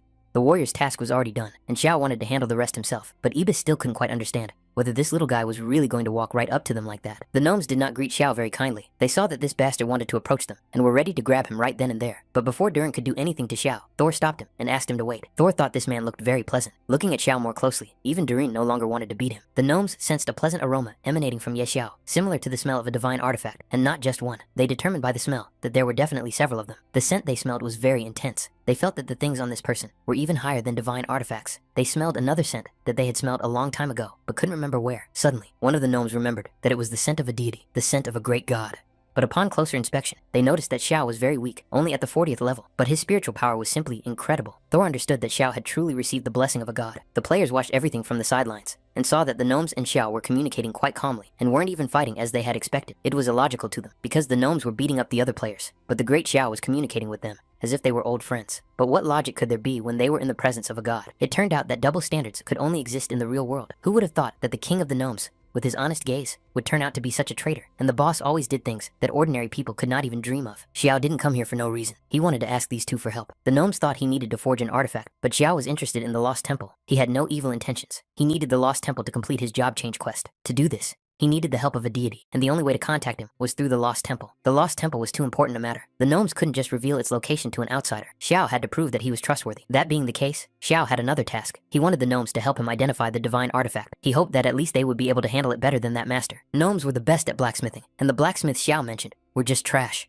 Thor just glanced at the artifact and could already see that this item was not forged at all. This item had no traces of forging. Its original quality was so high that it naturally turned into an artifact after coming into contact with a certain element. In other words, it was indeed the horn of the god of destruction, which had been cut off or fallen off naturally. The gnomes were interested in how Xiao had obtained the horn. The young man then recounted that a few days ago, he had killed the boss of an anomalous invasion. They thought that Xiao had visited the territory of the gods, but Xiao did not want to elaborate on the subject. He was more interested in whether they could identify the item or not. It was possible, but they warned that the price would be very high. The gnomes didn't even know if Xiao could pay, and Ibis had a feeling that this kid was about to get ripped off. Thor held up 5 fingers, and Xiao thought he meant 5 coins, but Thor clarified that it was 500 gold coins. Xiao was extremely surprised and even asked if he had heard correctly. The gnomes thought that was too much and decided to lower the price to 300. After all, with that money, they could buy 50 bags of rice. And so, the final price was 300 coins. If Xiao wasn't satisfied, he would have to find another way. But Xiao offered something better. If the identification of the artifact was successful, he would pay Toru and Durant 1 million gold coins each. As an advance payment, Xiao gave them 1,000 gold coins each, and later decided to send them food as well. The gnomes could not wait any longer. They demanded that our hero bring his artifact immediately. They were ready to identify it right away. An hour later, they had done their job, and the artifact had been identified. Under the influence of a special power, the horn became even more ferocious after the gnome's excellent workmanship, revealing its final form. The gnome's supreme craftsmanship truly deserved its fame. Xiao kept his word and warned the gnomes to get ready and go with him to the main city for payment. None of the gnomes had ever been to the main city of humans. There, Xiao was going to throw them a feast with lots of food. Xiao also had many artifacts for the gnomes to forge. They could never have dreamed that one day they would be able to feast in the main city of humans. The gnomes were excited about this event and hurried to pack their things. The attention of the local residents of the main city was focused on the new guests. The players were extremely surprised that Xiao not only did not fight with these gnomes, but also brought them with him as honored guests. They didn't understand anything anymore, but since this had happened, they hoped that maybe someday they would be lucky enough to get cool equipment, thanks to their boss. The gnomes saw a table laden with food for the first time in their lives, and they had never eaten anything tastier. They could enjoy the feast, because all the expenses today were covered by Mr. Ye Xiao. Xiao approached again with the same question, hoping that Thor would now tell him about the lost temple, and he was indeed ready to share the information. This temple detector had been passed down to the gnomes from their ancestors. If you approached the Temple of Fire, it would emit a signal. With its help, you could find the Temple of Fire. However, Thor still advised Xiao to abandon this idea, because an incredibly terrifying creature lived there. Long ago, the ancestors of the gnomes, led by the god of fire, fled from the Temple of Fire. A terrible creature appeared there, and to imprison it, the god of fire created a fiery wasteland, inaccessible to ordinary mortals. Therefore, the ancestors bequeathed to the gnomes throughout all generations to avoid the Temple of Fire. Xiao understood all the risks, but the Temple of Fire was closely connected with his career change, and he needed to get there. Thor admired Xiao's temple, and if he was determined to go there, he gave him 2 items, a temple detector and a royal crystal of the fire spirit. When he approached the temple, the first item would react, and Thor gave him the second as a token of gratitude for the hospitality. As expected from gnomes, these crystals had excellent characteristics. They were truly high-quality items. Xiao inquired if he had any other items he would be willing to purchase for gold, but unfortunately, there was only one. There were also ordinary fire spirit crystals, but their effect was slightly weaker, and Thor could give Xiao a few of them. Xiao was grateful, but it wasn't enough. Although the crystal was a wonderful item, created by gnomes over hundreds of years, with the hope of returning to the Temple of Fire. In that case, Xiao decided that he would come up with something himself, and the gnomes could continue to enjoy the treats.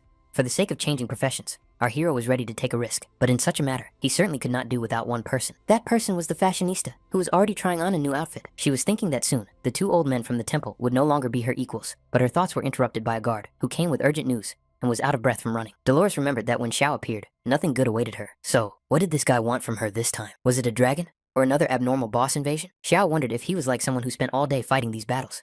Actually, he wasn't similar. He was exactly like that. Xiao began to explain why he had come. However, it was nothing special. He planned to visit the Temple of Fire. Dolores was indignant. Did this little guy even want to annoy the gods? The sorceress wished him a safe journey, but she was not going to deal with it. Xiao suggested bargaining. They could always discuss the price. But what was there to talk about? Yes, the Temple of Fire was full of treasures, but even if he wanted to get there, Dolores couldn't imagine how he would find his way. Xiao admitted that he had no intention of going, but accidentally got a dwarf compass that could point the way to the Temple of Fire, which Dolores, of course, did not believe. The girl wanted to understand why Xiao wanted to go there after all. She didn't want to die for nothing. He honestly admitted that he needed a change of profession. In that case, Dolores demanded a week to prepare, but there was no time to prepare. They had to leave right away, and if her sister didn't go, Xiao would go alone. Dolores was confused because they hadn't even discussed the reward, as Xiao was already moving forward, but the temple was full of treasures, so the sister had to think carefully. Of course, Dolores didn't want to miss such a chance to visit the Temple of Fire, so she followed Xiao without any preparation. 2 days later, they finally found themselves in the fiery wasteland. Dolores felt like she was about to roast alive. Did Xiao really know where he was going, or had the gnomes tricked him? Xiao finally noticed that the compass's reaction was getting stronger, which meant they were very close. Then suddenly, they saw a level 100 fire shark in front of them. It was an elite monster of this area, and once again, Xiao left this filthy shark to his sister Dolores.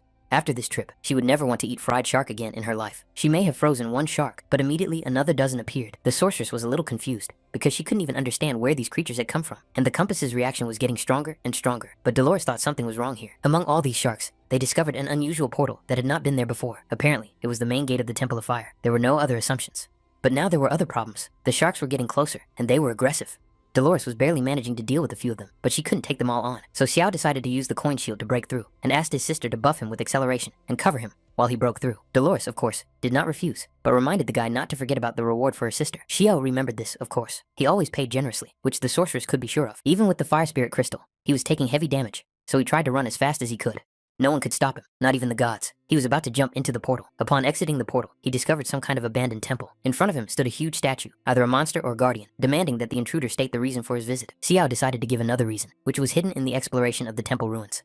But the guardian knew that Xiao needed his blessing to activate his potential. So what was he waiting for? He needed to kneel before him. The second career change required a blessing. Xiao had to offer his most sincere praise and wishes to the guard to submit to him. Then he would give his blessing and protection. Abis felt that something was wrong with this statue, and Xiao himself did not like that the statue wanted to force the young master to kneel. For this bold young man, kneeling before Hephaestus, the great god of fire and blacksmithing, should have been the highest honor. Xiao had to immediately show his sincerity to Hephaestus and kneel before him. A living person could not allow himself to be intimidated by some broken statue. Xiao didn't care that it was a statue of some god. He also had a divine artifact, and he was not going to kneel. Suddenly, the little green creature jumped out on its own and decided to defend its master. Xiao was very upset that the green baby had gone on the attack and asked him to come back, but he didn't listen and had already attacked. The green baby managed to inflict about 100,000 points of damage on the statue. Then Xiao thought, could hatred for the gods be so deeply rooted in the blood of dragons? How dare this insignificant human go against his will? Hephaestus claimed that Xiao had made a huge mistake. The demon imprisoned in the dungeon could now break free, and Xiao would now pay dearly for his audacity. Xiao was under attack from an immeasurable force. He had to leave this place immediately. Apparently, the destruction of the statue had indeed aroused the wrath of the god. And then the real nightmare began. The ruined temple began to collapse even further. Xiao couldn't believe that it was really the god of fire. He had no chance in a battle with the god. Was he really going to die here? He heard the words echoing, Hephaestus, be damned. They spread throughout the hall. Then the floor beneath our hero simply collapsed, and he began to fall into the void. An earthquake began in the temple. Xiao flew down at tremendous speed and felt no ground beneath him. And when he landed, it was not the softest landing. He found himself in some kind of hall again. Everything around him was burning, and Xiao tried to recover a little. But amid the heat, he saw an immortal divine phoenix that was bound in chains. All information about it was unknown. But could this be the terrible creature Thor had spoken of? A demon subdued by the god of fire? The phoenix asked him if this was the man who had broken the statue of Hephaestus. Xiao admitted that it was. Judging by the tone of the god of fire earlier, one might think that there was irreconcilable enmity between them. The phoenix thought it was well done, but advised Xiao to leave as soon as possible. Otherwise, when Hephaestus appeared, he would be in trouble. Now that the statue had been destroyed, Xiao had awakened. Very soon, the phoenix would break its chains, and Hephaestus would surely appear before that moment. Xiao did not understand. If the phoenix could break its chains, why was it locked up in the first place? The reason was the meanness and conspiracy of the vile false god Hephaestus. He took advantage of the phoenix's weakness after the birth of its offspring and treacherously attacked it. Xiao was very interested when he learned that there was offspring here. He thought he could save it if he knew where it was. The phoenix understood what this was all about, but the bird warned the man, the beast charmer, not to dream in vain, for its lineage was so noble that an ordinary man could not control it. Only Xiao didn't stand there and talk so much, simply because he wanted to entertain the bird and decided to demonstrate what the green baby was capable of. The phoenix was very surprised when he saw how an insignificant man controlled a dragon of divine level. In his opinion, it was impossible. And how could the dragon god, the dragon of justice, make such a choice and bestow the blessing of the dragon god upon a human being? Xiao no longer wanted to talk idly and demanded that the bird tell him where his offspring was.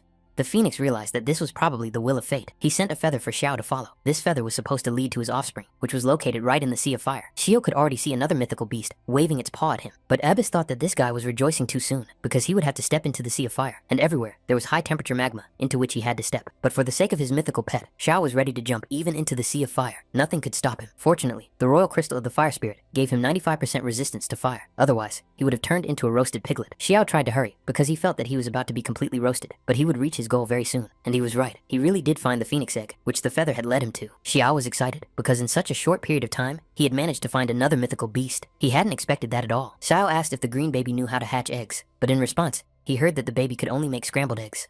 When he was about to take the egg away, an authoritative voice asked who was there. Our hero's defense was completely destroyed with a single blow. In his confusion, he couldn't even hold on to the egg. A huge hand emerged from the magma, about to strike our hero. Ibis tried to talk some sense into the boy so that he would run away as quickly as possible. The old man did not understand why he always went to steal eggs in such dangerous places.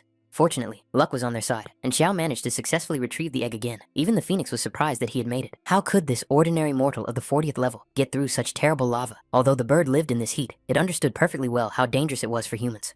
But stealing an egg was no big deal. Xiao was already a pro at this, as it wasn't the first time he had done something like this. Suddenly, Hephaestus awoke, for this pathetic mortal had destroyed the statue and even dared to touch the egg. His sin was unforgivable. Hephaestus was going to tear him to pieces with his own hands. The phoenix asked this man to leave as soon as possible because Hephaestus was about to arrive, and then Xiao would not be able to escape. Xiao had to take the phoenix's child and go as far away as possible. When the child grew up, it would destroy all these scoundrels. Xiao thought about it. Dolores wasn't here, and if this god of fire showed up, even with a money shield, he wouldn't have enough gold on his own. So he wondered if there really was no way to free the phoenix from the seal. There was a way, but Xiao was too weak for it. Even the strongest among humans might not be able to help. Still, Xiao wanted to hear it out, in case he could do it. Then the phoenix pointed to two seals flickering with black smoke. These were two divine seals that could only be removed by destroying them simultaneously. Mortals could not open divine seals. To Xiao, it didn't sound difficult at all, and he thought that with the horn of the god of destruction, it should work. The phoenix was surprised that Xiao even possessed such a divine artifact, but one item was still not enough. To remove both seals at the same time, two divine items were needed. Xiao did not possess two divine artifacts, but he did have a cooling stone. This way, he could use the power of the god of destruction twice at once. Meanwhile, the great god of fire descended here so that Xiao could meet his wrath. Being personally torn to pieces by Hephaestus was the greatest honor of Xiao's life, as Hephaestus himself believed. The divine power in Xiao and this creature would all become food for Hephaestus. There was no other way out. Xiao had to take a risk and not let that old croak of a god of fire get his way. Otherwise, everything would have been in vain. There was no time to run away, and it was too late. Xiao decided to stay and try to carry out his plan. He didn't care which god had imposed this seal. He just wanted to break it. And so, he decided to combine the horn of the god of rage with the effect of the cooling stone. The seal began to crack like thin glass. Had Xiao won again? How dare this mortal do such a thing? It was completely unacceptable to Hephaestus. From the huge flames, the athletic figure of the giant gradually began to emerge.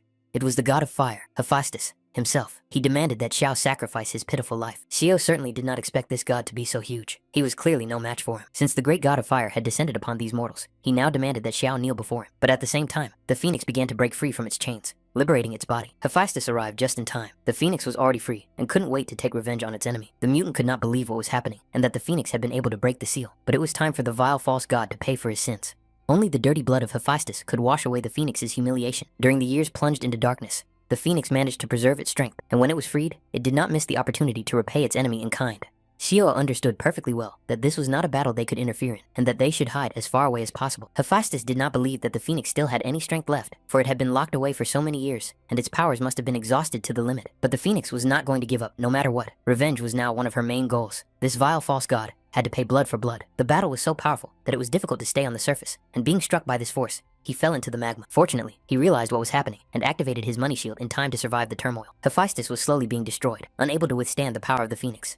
And the phoenix herself only wanted Hephaestus to experience what it was like to be melted alive. Hephaestus considered the phoenix a traitor because she dared to challenge the deity and then dared to call herself a god. The battle was not yet over, but strength and luck were clearly on the phoenix's side. After several blows, the phoenix managed to defeat Hephaestus. He fell dead and did not rise again. This immortal divine phoenix was incredibly cruel. The god of fire was torn to pieces just like that. Abbas thought to himself that Xiao had just stolen the phoenix's chick. Would the phoenix tear Xiao to pieces too? But for now, she was dealing with Hephaestus. The god's blood would allow her to be reborn in the flames. The bird literally bathed in the god's blood, restoring all its strength. Xiao thought that he didn't need any egg, so he decided to leave because this phoenix was too strong. But the bird stopped him, and Xiao immediately began to explain that it was all a misunderstanding and that he would return the egg to its mother. The phoenix did not understand what misunderstanding Xiao was talking about. She wanted to thank him. The bird gave our hero 2 drops of the blood of the false god. This was Xiao's gift from the phoenix.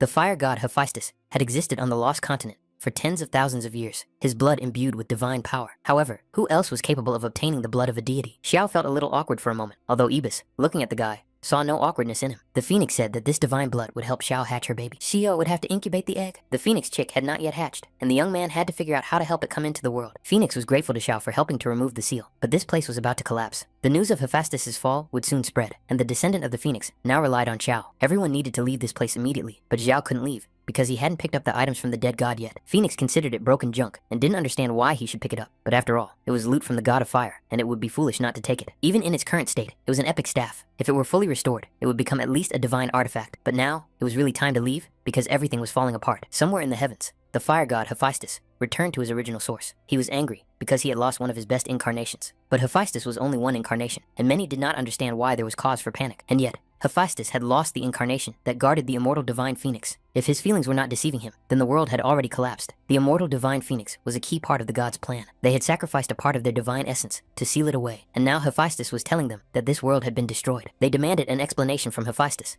accused him, and believed that he deserved death for being useless. But someone's commanding voice ordered everyone to shut up and demanded silence. After so many years, the absorption of essence should be enough. They had to find the source of the problem. Dolores was still waiting faithfully and patiently at the entrance to the Temple of Fire. The spellcaster saw that the Temple of Fire was about to collapse. She even began to worry that the guy had died there. But suddenly, just a few minutes before the temple collapsed, he flew out from another place, along with a huge bird.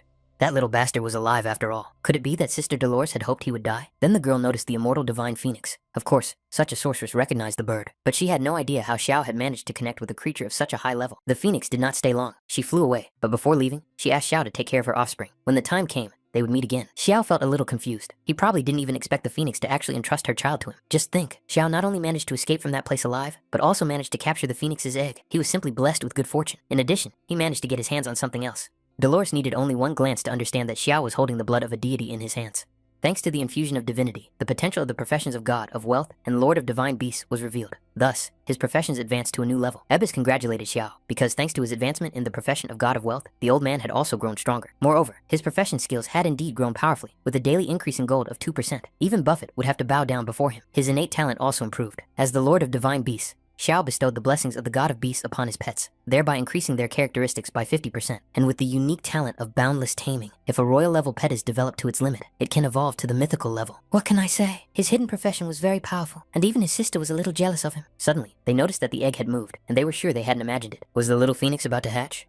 It was supposed to hatch in 72 hours. The advancement and strengthening of Xiao's divinity accelerated the hatching process of the phoenix egg, so they decided to wait and then return home. Dolores thought Xiao would want to walk some more, but he didn't want to come back here anymore. Finally, when it was time to return, Xiao and Dolores found themselves in the main city, but immediately heard a strange noise. Someone was chasing someone away, and threatening that if this person came back to bother him again, he would not stand on ceremony and would simply kill him. Standing before our hero was the city governor, Yalong, dressed in a strange costume. The Lord greeted Ye Xiao, who asked in bewilderment what kind of outfit he was wearing, and what he was playing at, and what was going on here anyway. But it was difficult for Mr. Yellen to explain everything right away. The guard asked Ye Xiao to come closer, and he would tell him everything. The mayor had his reasons for all this, and it was all for the sake of rebuilding the main city. Ever since Xiao brought the gnomes to the city, the mayor had been trying in every way to persuade them to help with the restoration of the city. But these gnomes were peculiar, and completely ignored him. You may ask, what is the connection between this and the mayor's outfit? Yalong was completely desperate, and decided to meet the gnomes halfway, when he learned that they loved rice very much. Just imagine, the mayor cosplayed as rice. What kind of sophisticated logic did this man have to come up with such an idea? Xiao asked the warrior to return and tell the mayor to change back quickly, while he would deal with the gnomes himself. The warrior had no doubt that if Xiao took care of it,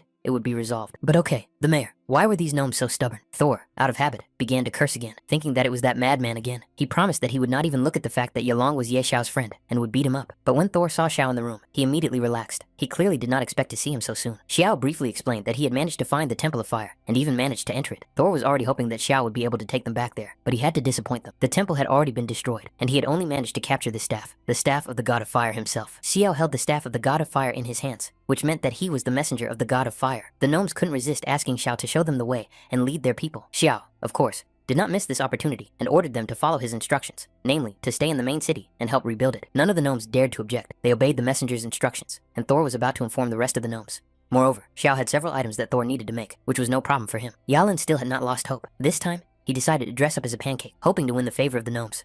But news came to the mayor that Thor had already left with Mr. Xiao. The other gnomes had already left to help rebuild the city. Yalin thought that his efforts had finally touched the hearts of the gnomes and was delighted with this progress. But the warrior had to disappoint his master, because in fact, it was Mr. Xiao who had convinced the gnomes. Yalong had tried for so long to convince them, and nothing worked, but it took Xiao only a few minutes. No one knew the details of how he did it. All that was known was that Xiao said a few words, and Thor immediately agreed happily, but it seemed that he didn't say anything special to him. The mayor decided to leave, and when the warrior asked him where, he replied that he had decided to go work at the circus. At the ducal residence, things were not so simple for Lady Shirelle either. Some people began to consider Ye Xiao too arrogant. The royal envoys, on behalf of Prince Kalam, had come to the city of Fene specifically to confer the title on Xiao, but now he was nowhere to be seen, and they could not fulfill their mission. In other words, they were trying to pressure Cheryl with Kalam's name. The prince had feelings for Lady Cheryl, which she knew. Cheryl only had to come to the palace and say a word to the prince, and he would solve any problem she had. Lady Cheryl did not like this conversation at all, so she ordered the messenger to return and tell Prince Kalam to abandon these thoughts as soon as possible. The messenger admitted that the lady had put him in an awkward position, but Xiao did not ignore this and decided to intervene. Since it was an awkward situation, then they did not need to decide anything. Xiao's appearance immediately cheered the lady up. Her mood changed in an instant, and she became more cheerful and less depressed than she had been before. Xiao approached the lady to greet her, and was worried that he might be too late, but it seemed he had arrived just in time. The messenger decided to boldly say that Xiao had finally deigned to appear after so many days, which testified to his royal grandeur. Albert thought he was some important bird, but in reality, he was a pathetic coward hiding his face. He wasn't even half as worthy as His Highness Prince Kalami. Shirelle stood up for Xiao, but Xiao didn't hold back. Today, he was unexpectedly in a good mood, and suddenly wanted to kill someone for fun. For Albert, these were strong words. Did Xiao understand that this time, for this conversation, he could be killed and not even given a grave? Albert didn't have time to finish speaking before Xiao swung with all his might and punched him in the face. Then, without a shred of remorse, he apologized to the messenger, thinking he might have gone a little too far. Or did anyone have any objections? But no one had any objections. Everyone considered Albert to be an animal who had insulted His Highness and even threatened the lords. Everyone thought that Xiao had done the right thing and expressed their gratitude to him. The deputy also explained that there were no problems with Xiao's title and that he would immediately sign all the documents and allocate land to Xiao. Words were completely unnecessary when the matter could be settled with fists. If he had done so right away, it would have been much easier. Even the lady acknowledged that he knew how to get things done. The system and all the players were already discussing the news about receiving the title of Viscount of the Empire and the opening of Xiao's land ownership system. Many were shocked at how this was possible in such a short period of time, while others were delighted. Many doubted whether Night Sorrow was really human, and would he now start recruiting a team after unlocking the estate system? If our hero were to recruit a team, many players would want to join, as it would become the strongest faction. Even a hint of this excited every player. Since Xiao had convinced the gnomes to settle in the city, many were now offering high prices for his shops. Of course, he didn't mind meeting with buyers who were offering him millions of gold coins for his shop. Each of the buyers wanted Xiao to pay attention to them. They offered fabulous sums of money for a single deal. Xiao was ready to sell several stores to these gentlemen at once.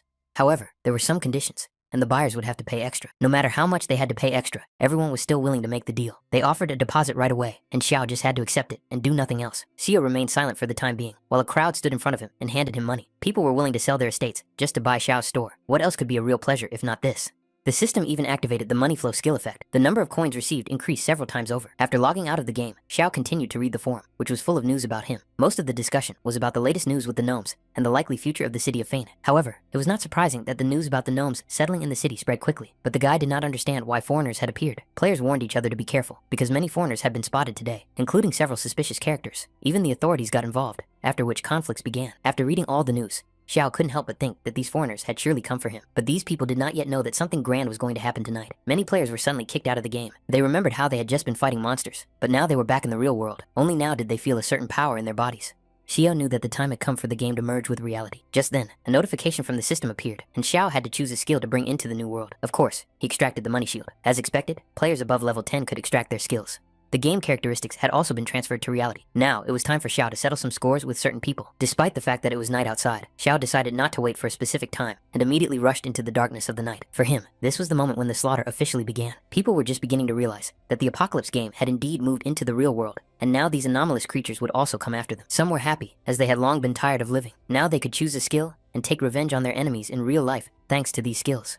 People realized that thanks to these skills, they could now work several times faster in delivery. Now they could smoke without a lighter, and some of them could not be seen at all, which allowed them to move around unnoticed. Meanwhile, our hero had already arrived at the corporation's villa. When he entered the grounds, he noticed that someone was following him in the bushes.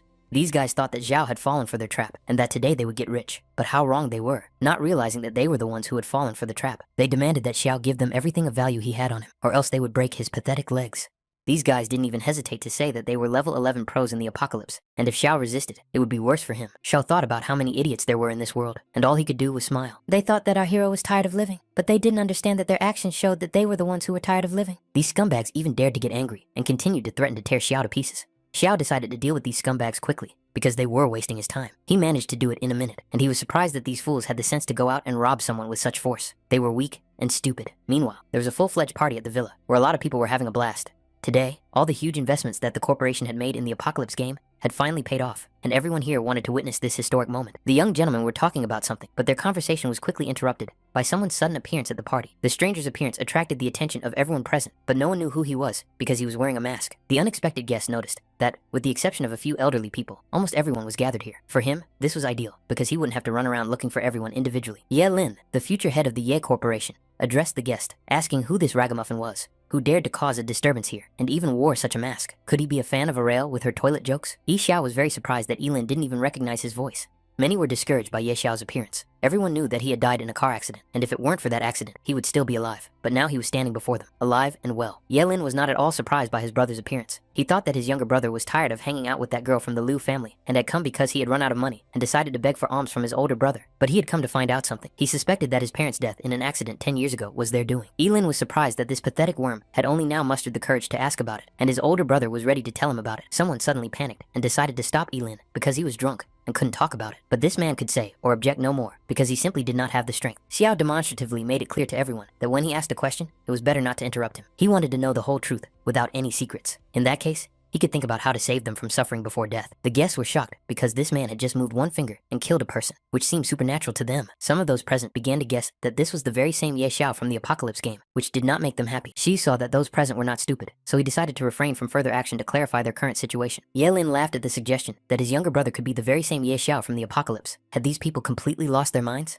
Lin decided not to beat around the bush anymore and said outright that 10 years ago, he was the one who had staged that accident. He was curious to see what his younger brother would do now. He caused that accident, and then boom. His only regret was that Ye Xiao hadn't died in that car crash.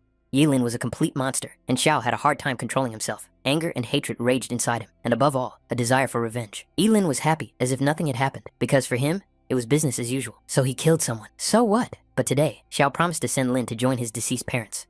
Yelin decided to set up a quest right there. Whoever killed Ye Xiao would receive equipment made of dark gold. He expected everyone to rush to kill his younger brother, but the guests were too scared to even move, let alone breathe. But no one had the courage to kill him. After all, the guests were not as drunk as the host of this party. Xiao demonstratively took Lin's finger and broke it with one hand. Then he promised that this scoundrel would not die so quickly. Xiao would break every bone in his body, one by one, without haste. And of course, he started with the fingers. First the index finger, then the middle finger, and so on, breaking each finger in turn. Xiao did not hold back in his actions. After finishing with the fingers, he moved on to another part of the body. Then he broke his entire arm, not even giving his older brother a chance to defend himself. Lin was already lying there with broken fingers and arm, but he still couldn't believe that Xiao would kill him. Perhaps he thought so because he was still drunk, but simply killing Xiao was not enough. Our hero wanted this scum to go downstairs and personally apologize to his parents.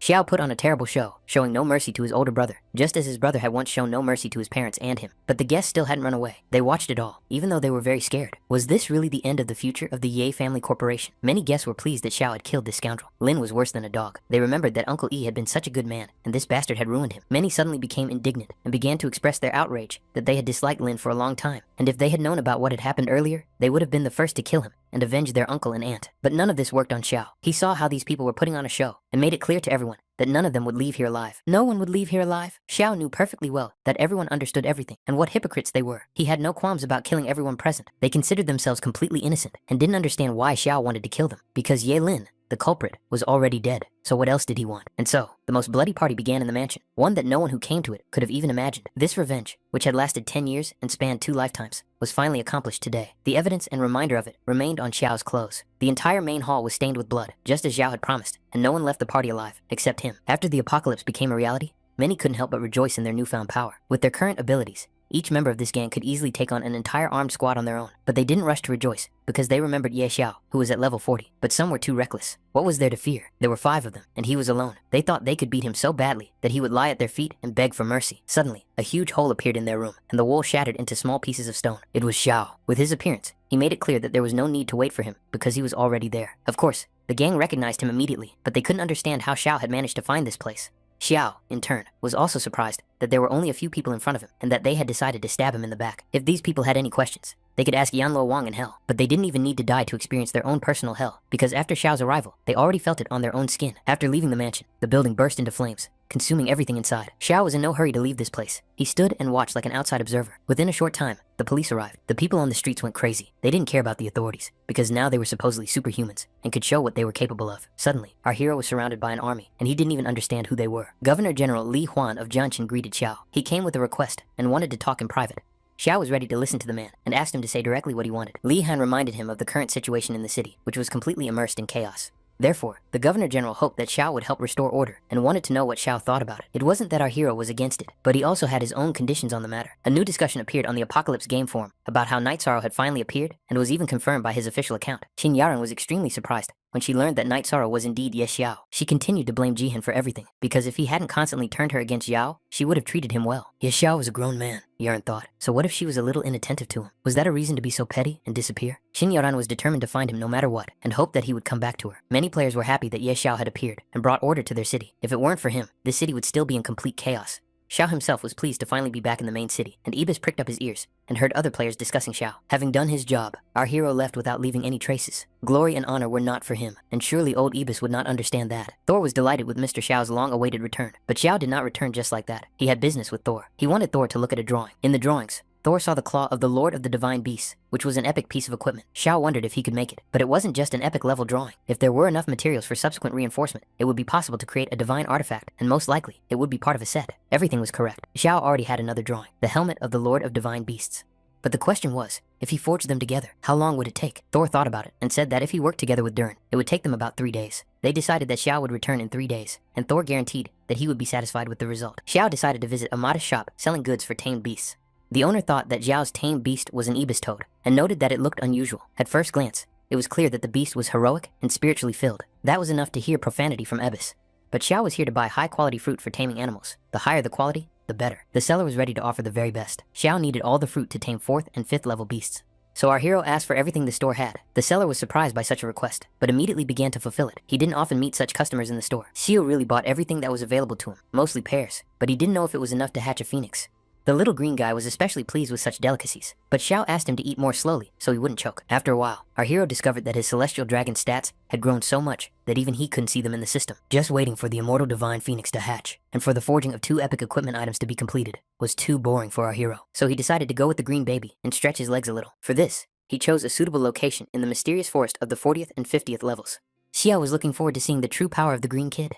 Upon entering the location, however, as with any other, monsters immediately rushed at them. The green kid was already prepared to attack. He didn't even need to climb up to make his attack more effective. It was strong enough on his 4 paws. The level 50 monsters died after 1 hit, even though they were several times larger than the green baby itself. That's the power of a celestial dragon. So he raised his level to 41, but after reaching level 40, the experience required to level up became too much. Nevertheless, despite the difficulties, it was impossible to stop. Xiao wanted to go deeper into the forest and lure even more monsters, and then kill them all at once.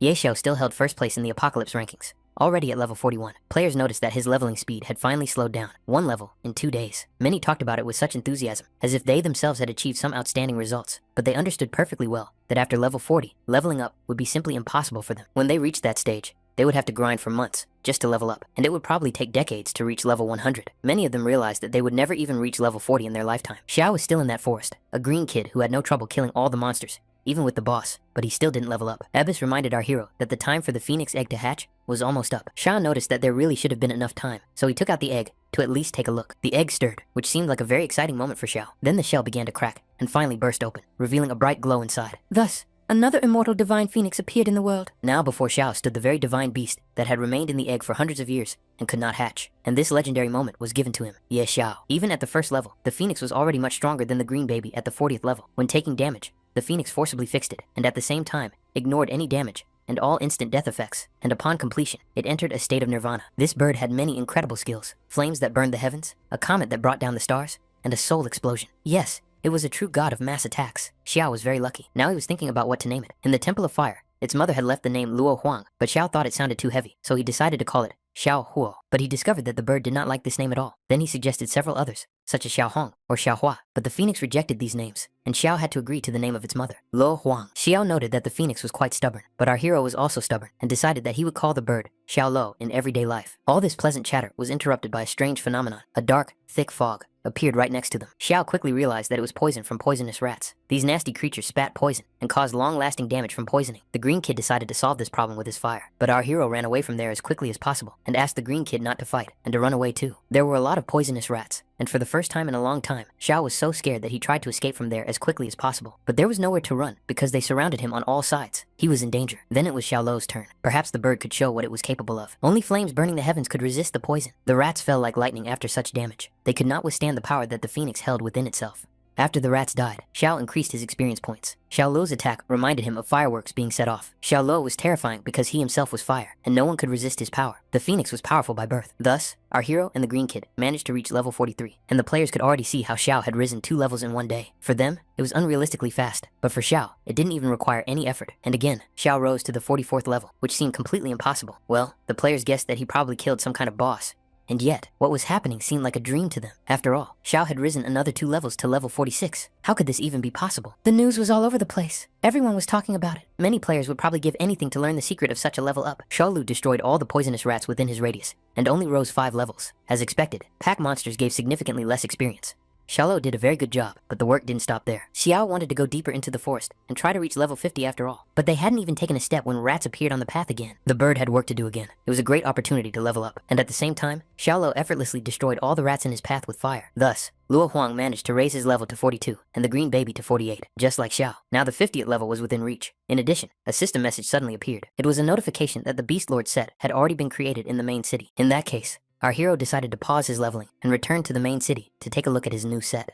Xiao came to the blacksmith shop with anticipation and couldn't wait to see his long-awaited set. Thor, in turn, proudly presented the work of art that he had created with his own hands for his master. During the forging process, they discovered that this equipment even had a hidden function. When our hero put on the claw of the Lord of Beasts, its appearance could be shown or hidden. The claw contained some of the power of the Lord of Beasts, and it could be strengthened even more. Another piece was also ready, the Beast Lord's helmet. When Xiao put everything on, the set bonus was activated, the Blessing of the Lord of Beasts. It improved final damage and resistance to all attributes, and was activated only when 2 items from the set were broken. Abyss even made a peculiar compliment that Xiao looked terribly ugly in this helmet, although in Thor's opinion, everything looked great. The old man simply did not understand that the most important thing about equipment was its usefulness. Besides, Xiao could easily hide its appearance. Xiao thanked Thor for his excellent work and left because he still had some business to attend to. Meanwhile, other rumors were already spreading in the city, and this time, they weren't about Xiao. Something serious had happened in a certain city called Shuyue. It had been attacked. Xiao knew nothing about this city, so he wanted to find out more about this news first, and suddenly remembered one person. An interesting visitor came to see Mrs. Dolores. Without even trying to find out who it was, the witch refused to see him, pretending she wasn't home. But this visitor was too persistent. He couldn't understand how anyone could ignore guests like that. Xiao was the kind of guest Dolores didn't expect anything good from, but as always, she decided to listen to him. Xiao asked what had happened in the city of Shuyue, so she told him that a gray mist had descended on the city's surroundings, and at the current rate, it could engulf the entire city. Dolores also studied the records. According to the chronicles of the Supreme Temple, the appearance of this plague was associated with one of the evil gods. This evil god was responsible for the spread of plague and contagion. He was so repulsive that even the temple would not accept him. Xiao inquired about the name of this god, which was Sekhmet. Dolores, in turn, hoped that he was not going to Shuyue, and if so, she warned him not to venture into that swamp. But as they say, fortune lies in danger. Xiao really wanted to visit Shuyue. In that case, Dolores decided to go with him because the Supreme Temple had entrusted her with investigating the matter. Xiao was, of course, much calmer with his sister. But in order not to listen to the guy's flattery for too long, the sorceress decided that they would set off tomorrow morning. After all, she needed to prepare the teleportation to the city, so preparation was important. In the morning, the forest of emeralds in Shuyue was intact, but by evening, half of it had been swallowed up by the fierce mist. Which of the bosses could have released such a biological weapon? The players could only guess. But problems also began in other cities. In Silver City, players stumbled upon a glowing idol stone that teleported them back to the city. And in Shadow City, a bunch of monsters gathered at the altar. There were dozens of such cases in different cities. Could it all be the work of an evil god? What was he trying to achieve? The next day, Dolores had already prepared a portal in the High Temple. Fortunately, the portal to Shuyue was accessible. Together with the sorceress, our hero would be able to immediately teleport to the outskirts of the city without any problems. Xiao jokingly remarked that it was much more convenient with Dolores. Whether you wanted to go or not, everything was easy. But there was no time to chat. The portal was too unstable, and Xiao had to hurry. They moved through space quite easily, and found themselves in a completely different city, Shuyue. This is what the Shuyue area looked like. A modest bridge, a clean river, and lots of greenery. Minimal signs of civilization, it would seem. What problems could there be in this place? Everything around was clean, nature was fragrant, birds were flying, the sky was bright. But if you looked the other way, the situation changed dramatically, and it became clear what was wrong. A gray haze spoiled the entire landscape. It spread even faster than anyone could have imagined. Xiao decided to go to the city itself, and investigating the gray haze was, of course, the direct responsibility of Sister Dolores. The sorceress wished her beloved scoundrel good luck and told him to take care of himself. She couldn't go any further with him. Our hero finally found himself in the city itself, right in front of the Shuyue fortress. But he was surprised by what he saw, because quite a few people were leaving the city. One man had just bought a house in the city and had not yet settled in when disaster struck. People insisted that it was all because of the miners, because they had been told not to go near Shuyue Lake, but they did not listen and incurred the wrath of the deity. Everyone in the city was already dead. Only one girl remained alive, the one Xiao was now interested in. Who was he to her? A relative? He decided to lie and say that he had been sent by the Supreme Temple to investigate the source of the gray mist, and he had just heard a conversation about it, so he wanted to know more. So he was told something by the girl. Aisha was the daughter of a miner from the Bishwai district. Her entire family had died from the gray mist, and the men felt sorry for the child. Aisha had been isolated by people from the church, and was probably now in the temple in the Bishwai district, where Xiao could find her. But before he left, Xiao was warned to be careful. If he became infected with the gray mist, even the best healers in the city would not be able to help him. Xiao thanked him for the information, but the decision was his to make. Should he risk his life or not? This Aisha was the one he was looking for, and it seemed that now, he would have to enter the church. Finding her was not difficult, but who would have thought that there would be guards at the entrance to the church? It was very dangerous inside, and they insisted that the gentlemen leave, otherwise they would be ready to use force.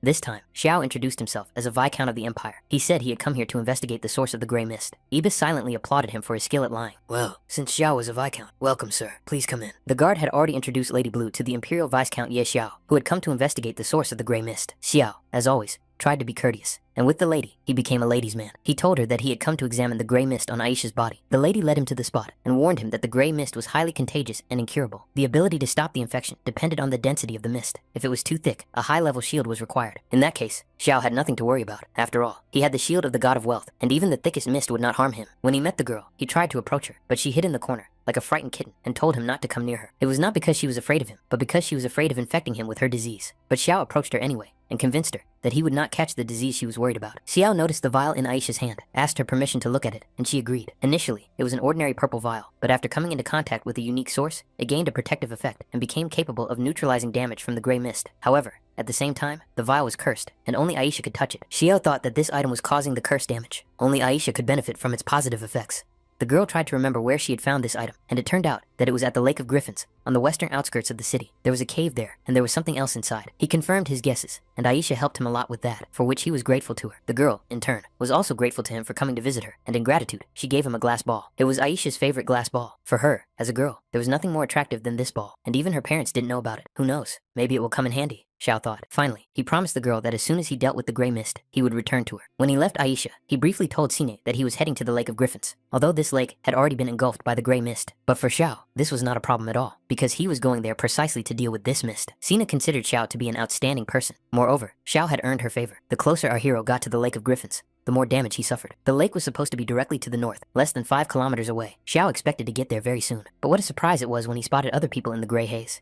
Then he began to suspect that they were people from the High Temple. Dolores was arguing loudly about something. She did not want to take any risks and was against some kind of undertaking. The warriors tried to persuade her because only her blessing would give them strength. Even if she, a divine sorceress, stayed here, no one else would dare to go on. It seemed that the mission was doomed to failure. The warriors even considered retreating. Xiao happily greeted his sister. After all, it had been less than 2 hours since they had last seen each other. The warriors, of course, did not know who Ye Xiao was, or why even Lady Dolores knew him. The sorceress, in turn, did not understand how he had ended up here. Then he had to tell them that during his investigation, he had picked up a trail and decided to check what was happening here. And this group was discussing the gray mist here. So our hero decided not to disturb them, told them to continue, and went on ahead, as he had his own business to attend to. The warriors were very surprised by his arrogance. After all, he just walked away. Was he crazy? Nevertheless, the warriors waited for at least some kind of command from Dolores. Since she was the leader here, they even thought about trying to enter as well. Then the sorceress made up her mind and said that they were going. They were definitely going. After all, Dolores never admitted defeat. She went herself. And as for the others, if you want to go, go. At the funeral, she promised to throw them some more papers. Meanwhile, Xiao continued walking and took more and more damage. Unfortunately, he couldn't do anything about it. He just had to endure this moment and show courage. Judging by the amount of damage, he realized that he was almost there, but that didn't make him feel any better. The view of the Lake of Griffins opened up before him. He realized that this was the very place he had heard so much about. It was a truly picturesque place, with nothing but feathers and corpses everywhere. It could even be used as the setting for a horror movie. Apparently, our hero had indeed reached the source of the infection. But what should he do next? Then he noticed a strange cave, which differed from the surrounding environment and was particularly eerie. Then Xiao realized that this was the very cave that the locals had talked about. Without hesitation, he entered it. There were many purple crystals here, both small and large. They grew in this cave like mushrooms. But at the other end of the tunnel, he noticed a strange red light. He thought something was wrong, and of course, decided to check it out. When he entered, he found an underground room. The place seemed quite strange to him. It was clearly not the room he expected to find in a cave. Looking around the interior of this room, he saw a statue of a deity. After that, he realized that he had definitely come to the right place. Ebis couldn't stand it and started coughing because the air here was very dirty. Apparently, this really was the dwelling place of a deity. Our hero's attention was also drawn to the altar standing in this room. There seemed to be nothing unusual about the candles or the stone altar itself. But what was that glowing plate doing there? Xiao picked it up without hesitation. The system showed that it was a turquoise glass disc, a divine artifact, but it needed to be identified. After he picked up the disc, a vibration ran through the room, somewhat reminiscent of a slight earthquake. Then a loud, commanding voice rang out in the room, saying, "Traveler from afar, have you already decided to accept the test of the Holy Spirit?" Xiao did not think that all this would turn out this way, and that one careless action would turn into a whole trial for him. Abbas and Ye Xiao began to be sucked into some kind of hole, unable to resist the force. In just a moment, they landed on some kind of hard surface. The hole threw them out so carelessly that Xiao almost broke his bones from the force. Already on his knees, he looked around and saw something resembling a gladiatorial arena. He couldn't think of any other way to describe this place. Ebis was unhappy with this teleportation and decided to run away from here as far as possible. But where could he run to if everything around him was closed off? The traveler who dared to enter the sacred arena had enough courage. Now, he had to accept his trial, and this trial would only end in death. The first to enter the arena was the giant fighter Abak. Everyone should have rejoiced at this warrior, for he was a lord of the 48th level. He had once set a record of 100 consecutive victories in the Holy Spirit arena. He was its warrior of glory. Defeating him was harder than reaching the heavens. If anyone happened to encounter him, they had to run without looking back and not even think about engaging him in battle. Xiao was certainly surprised that he had only just arrived here and was immediately given an opponent of Lord level. It seemed that in terms of strength, this test was even harder than the test for promotion. Xiao immediately called the Green Kid. After all, this job was perfect for him, and with such a giant, he could dramatically increase his level if he managed to defeat him. The Green Kid was many times faster and more agile than the giant fighter, who didn't even have time to turn around before the Sky Dragon was already on the other side. Xiao was pleased with the Green Kid's tactics, because he had already learned to use techniques that were definitely to his advantage. He was faster than lightning. The celestial dragon flew around the fighter from all sides, attacking him with his fiery attacks. The fighter flew into a rage. All this time, he hadn't even had time to do anything, neither defend himself nor attack in return. But after this giant flew into a rage, his defense also strengthened, which was certainly not very good. Nevertheless, now there was a way out for Xiaoluo. With this battle tactic, our hero was going to destroy this monster. With one blow, the phoenix dealt about 10,000 points of damage. And for the fighter, that was quite a lot of damage, even with his improved defense. The giant couldn't withstand such an onslaught and simply collapsed to the floor, unable to muster the strength to get back up. Just think, he didn't even attack his opponent during the entire battle, as he had already been killed. Xiaoluo managed to raise his level to 43 again, which made Xiao very happy. Although it was not easy to raise his level, thanks to this dangerous place, it was easier than in the city. As loot, our hero received a dark gold battle hammer of valor, an epic rank shield of valor, and dark gold leather armor. This time, he hit the jackpot. The statue of the god that appeared congratulated the foreign warrior Xiao for defeating the indestructible Abaka, but there was no time to celebrate, because ahead of him lay the true cruelty of the arena of the Holy Spirit, and no one knew if he would withstand this test. The deity sent Alec, a new warrior of the arena, to teach this stranger a lesson. The giant warrior was a level 48 lord. She had once set a record of 100 consecutive victories in the Holy Spirit arena. She was a warrior of glory, and escaping from her as fast as the wind was harder than entering heaven. If a warrior faced her, he had to stand tall and fight so that he would die with dignity. Xiao was a little scared, because this was another lord-level opponent. Alec was very unhappy because this stranger dared to kill her husband, and now he had to pay for it with his life. The warrior directed her energy toward her husband's body, trying to revive him. Xiao quickly realized what she wanted, so he ordered Xiao and the green kid not to give her a single chance to do so. They both joined forces and launched an attack against the warrior, who was as slow as her husband. For some reason, Alec didn't even try to defend herself, and the phoenix and the heavenly dragon killed her with their combined forces, simply burning her to ashes. Xiao was worried that she was a serious opponent, but in the end, she fell with a single blow. What's more, not a single item dropped from her, which annoyed our hero. There was nothing more for them to do here. Xiao decided that it was time for them to leave, as there were no more opponents. But as it turned out, the giants were immortal, and the fighter noticed that his hammer and some other important items were missing. Probably, his wife had managed to revive him. Of course, Xiao was not very happy about this, because he would have to waste his energy again to kill this bastard. Abai, oddly enough, noticed that this stranger had killed his wife, for which he was already preparing to destroy Xiao. As they say, blood for blood. But our hero wasn't really interested in this family drama. He just wanted Xiao and the green kid to quickly take out this couple and tear them apart. Of course, there was no need to wait. They happily set to work, launching a fiery attack. Xiao was lucky today, because he got some loot again. It was an epic level dagger of swiftness and light armor made of dark gold, all of which belonged to Alec. The items were not identified, of course, but in our hero's opinion, they looked very good. After all, they were epic weapons. The power and will of our hero were recognized by the Holy Spirit, the deity said. Now, the path to ascension would open before him. Now, the Holy Spirit of the Apocalypse was to appear at the command of the deity. Another giant began to emerge from under the floor, and Xiao kept wondering what this strange mechanism was. After all, he had never encountered anything like it before. When the giant was completely in the arena, there was a concrete surface under his feet, from one of the holes of which a green plate protruded, just like in that room. Xiao, unable to shake his habit of picking everything up, naturally took the plate and began to examine it, thinking it was a divine artifact. But a menacing and authoritative voice ordered the stranger to put the object back, as he had no right to touch it. A gray mist began to appear in the arena again, and it became clear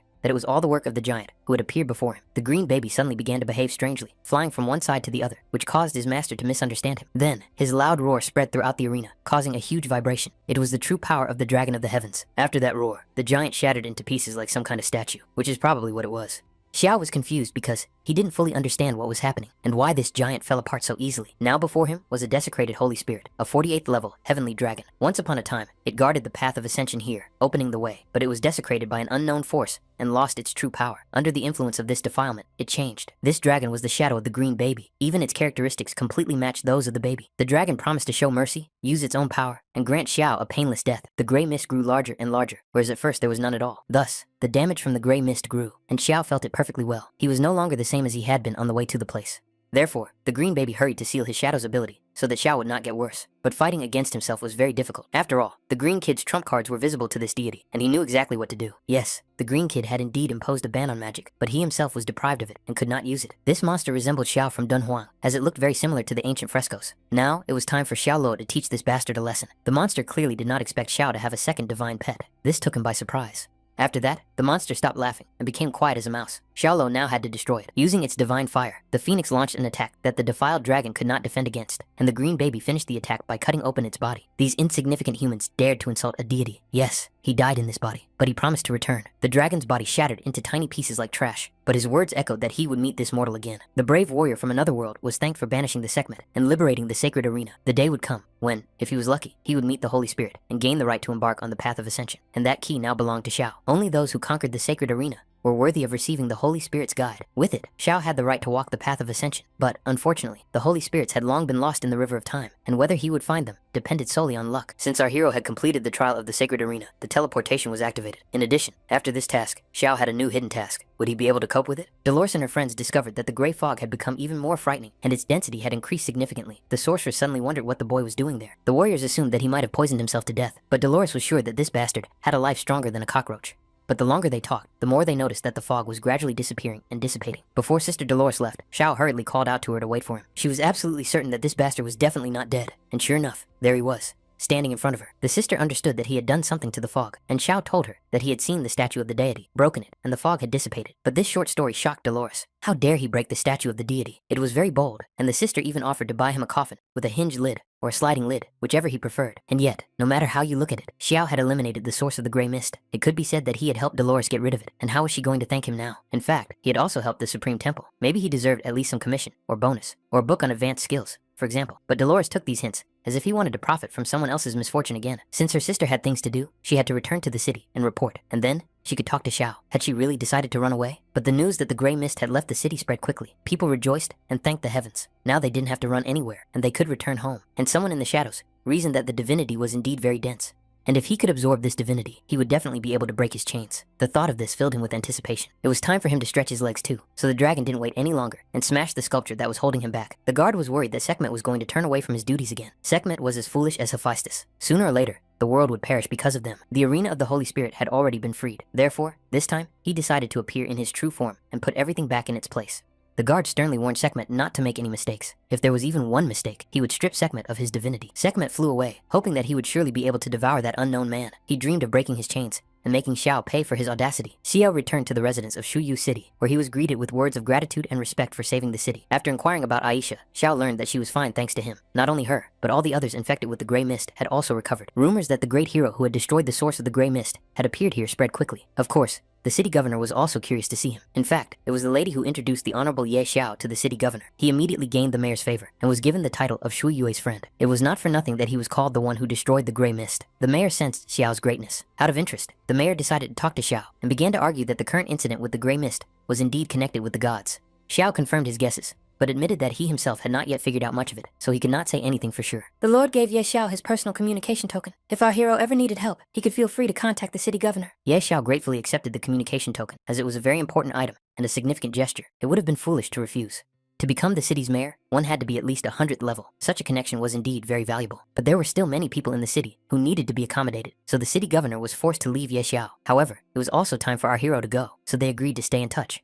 Dolores remembered that it was also time for her to return to the High Temple with her report, so she promised that she would be able to take Xiao through the teleportation array. Quite quickly after such laborious work, our hero returned to the main city, but the task did not end there. Upon his return, he immediately went to the Tor to ask for his help. He needed him to determine one thing. Looking at this plate, Thor was surprised, and Xiao thought that he also considered it a divine artifact, but in Thor's opinion, it looked more like a plate that gnomes ate from. But Thor only knew about food. Xiao couldn't wait for him to finally identify the divine artifact. The green kid should have smelled the disgusting smell from this plate a long time ago, which he couldn't stand. It was this smell that held back the artifact itself. But Thor gathered his resolve and said he would make this artifact shine again. Xiao watched and was very worried that Thor would accidentally destroy this divine artifact with his huge hammer. Under the influence of the hammer, it turned out to be a turquoise glass disc made of incredibly rare turquoise glass. There was only one such specimen in the world. The material was of the highest quality, warm and durable, absolutely indestructible, and outwardly similar to a fruit plate. It could be used for fruit, but it was intended for storing special items. Only the turquoise glass disc was capable of withstanding the power of a holy slash. Xiao thought about it, because the level of holy destruction was several steps higher than disasters. He had only heard about such things in legends. Therefore, he decided that this disc could be hidden for now. When a suitable complete artifact was found, they would test it. In the meantime, Xiao had to leave, but before he did, he asked Thor to help him identify the new equipment in his spare time. Ibis noticed that Xiao had finally almost reached level 50, and now, he was about to face another test for promotion. But to do that, he needed to find a place where he could level up quickly. Fortunately, our hero knew a great place for that. That place was a stone wasteland. There were many poisonous scorpions everywhere. Old Ibis thought Xiao had gone mad when he decided to come and farm in an area above level 50. If the level 50 poisonous desert scorpion spotted him, Xiao would be toast. But he didn't really care, at least because he had a green baby that could resist everything and protect him. And he was right, because the green baby had advanced skills and could easily destroy enemies with its fire attacks. Nevertheless, Xiao thought that the green baby was slow today, so he decided to let Xiao Luo go ahead. The phoenix's attack was much more powerful. Fire was his element, and when he used it, he caused huge fires. These massive attacks were simply incredible in our hero's opinion. One attack was enough to destroy many monsters. And finally, Xiao reached level 50. He unlocked new skills, the Eye of the God of Wealth and the Aura of the Lord of Beasts. The green kid also rose one level and gained a new talent, the Body of the Emperor Dragon. The Eye of Wealth allowed him to learn all information about the enemy by spending gold. The cost depended on the rank and items of the target. The Aura of the Beast Lord strengthened his pets. Now, our hero was almost immune to any counter skills, just as befitted the lord of a mythical class. The preparation was complete, and now it was time to go on a trial. Everyone returned to the main city of Fene. Ebis wondered why they were going to the city governor. In the entire empire of the dragon and the phoenix, there were only 5 world temples for passing the 50th level, and the nearest one was through the portal to the capital. Therefore, without the help of the city governor, there was simply no way to proceed. But unfortunately, the portal to the capital had been destroyed during the anomalous invasion, which our hero had completely forgotten about. Yalan secretly shared that there were rumors that Lady Cheryl had her own secret portal. Xiao smiled to himself, because he was very well acquainted with her. Surely she wouldn't refuse his request. Cheryl was very happy when she found out that Xiao had visited her. If he hadn't come for a long time, the lady would have put out a search warrant for him. Xiao, as always, was impressed and did not forget to add a touch of flirtation. How could one not flirt with such a beautiful lady? But he didn't drag it out for long and explained that he needed help. He urgently needed to get to the capital. Cheryl understood perfectly well that he wanted to use her teleport, and she did not refuse, even though the teleport had not been used for a long time. The last time she had activated it, she was still a young girl. Therefore, she could not guarantee that the teleport would work now. But Xiao asked her to at least try, because who knows? Maybe it would work. And it worked! The teleport was indeed activated. Now the guy had to hurry up and get in, because the portal was unstable and couldn't hold for long. Xiao didn't know how to thank the lady and promised that as soon as he passed the test, he would return immediately. Finally, the lady asked Xiao to convey her regards to His Majesty if he saw him. She also made it clear that she would be waiting for him. The teleport worked as it should, and our hero found himself in another city, right in front of the main building. 2 level 80 guards were standing guard. They wondered who he was and why he had suddenly appeared there. Xiao urged them not to worry, as he had arrived from the main city of Fan, and Lady Cheryl had activated the portal, especially for him. When Xiao introduced himself as the official Viscount of the main city, the guards apologized for their rudeness.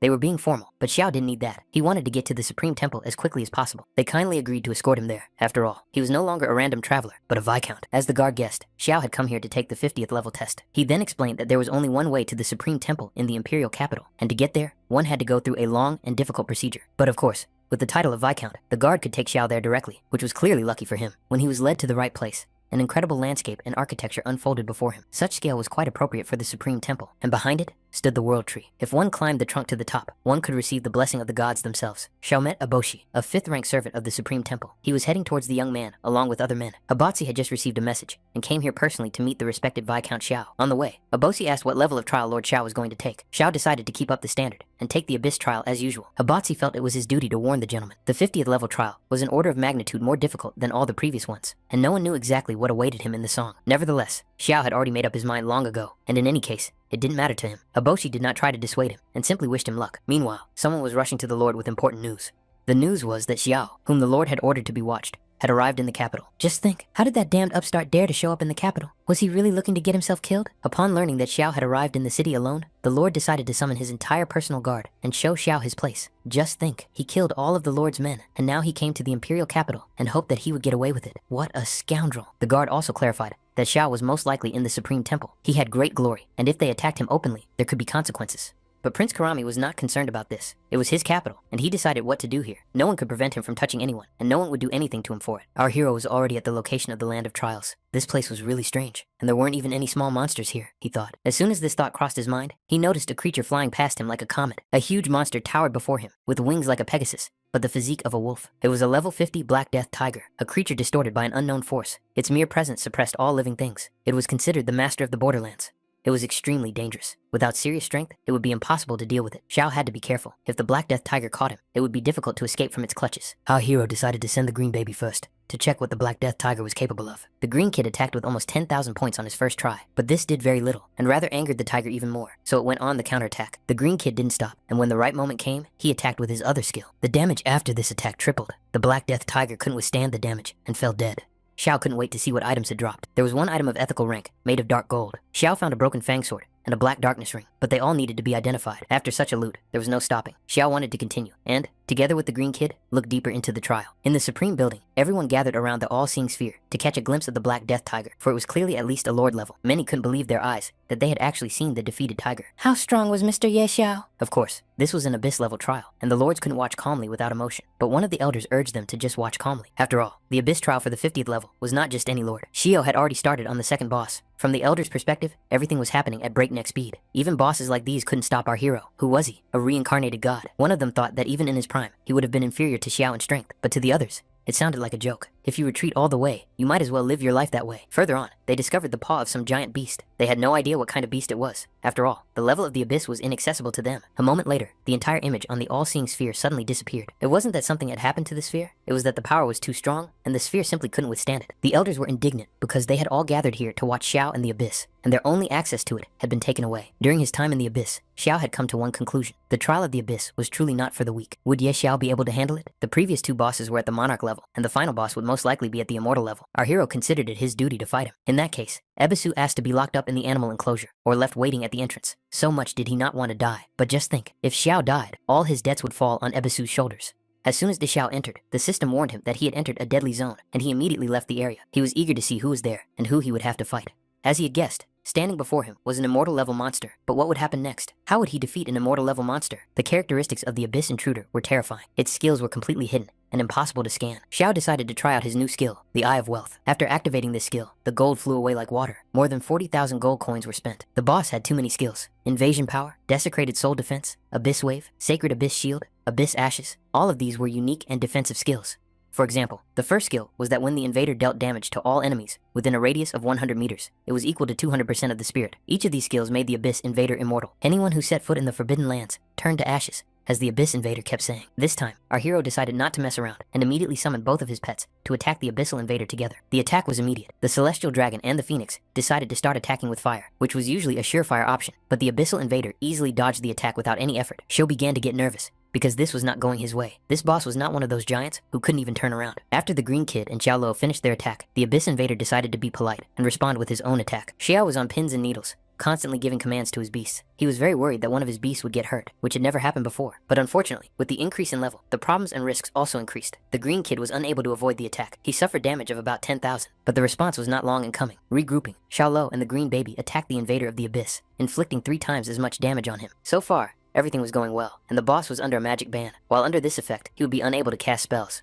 The beast continued to attack the boss. Before that, he had been completely calm, but now he was angry and did not hold back from making bold statements, saying that he would turn them into bloody slime. The situation was bad, because the boss was launching an ultimate attack. Our hero had to think critically and do something. His pets were now under the dome and couldn't do anything. Everything now depended on Xiao, so he decided to use one of his items that had already saved his life once before. That item was the Horn of Rage of the God of Destruction. In theory, it should have dealt 100% damage.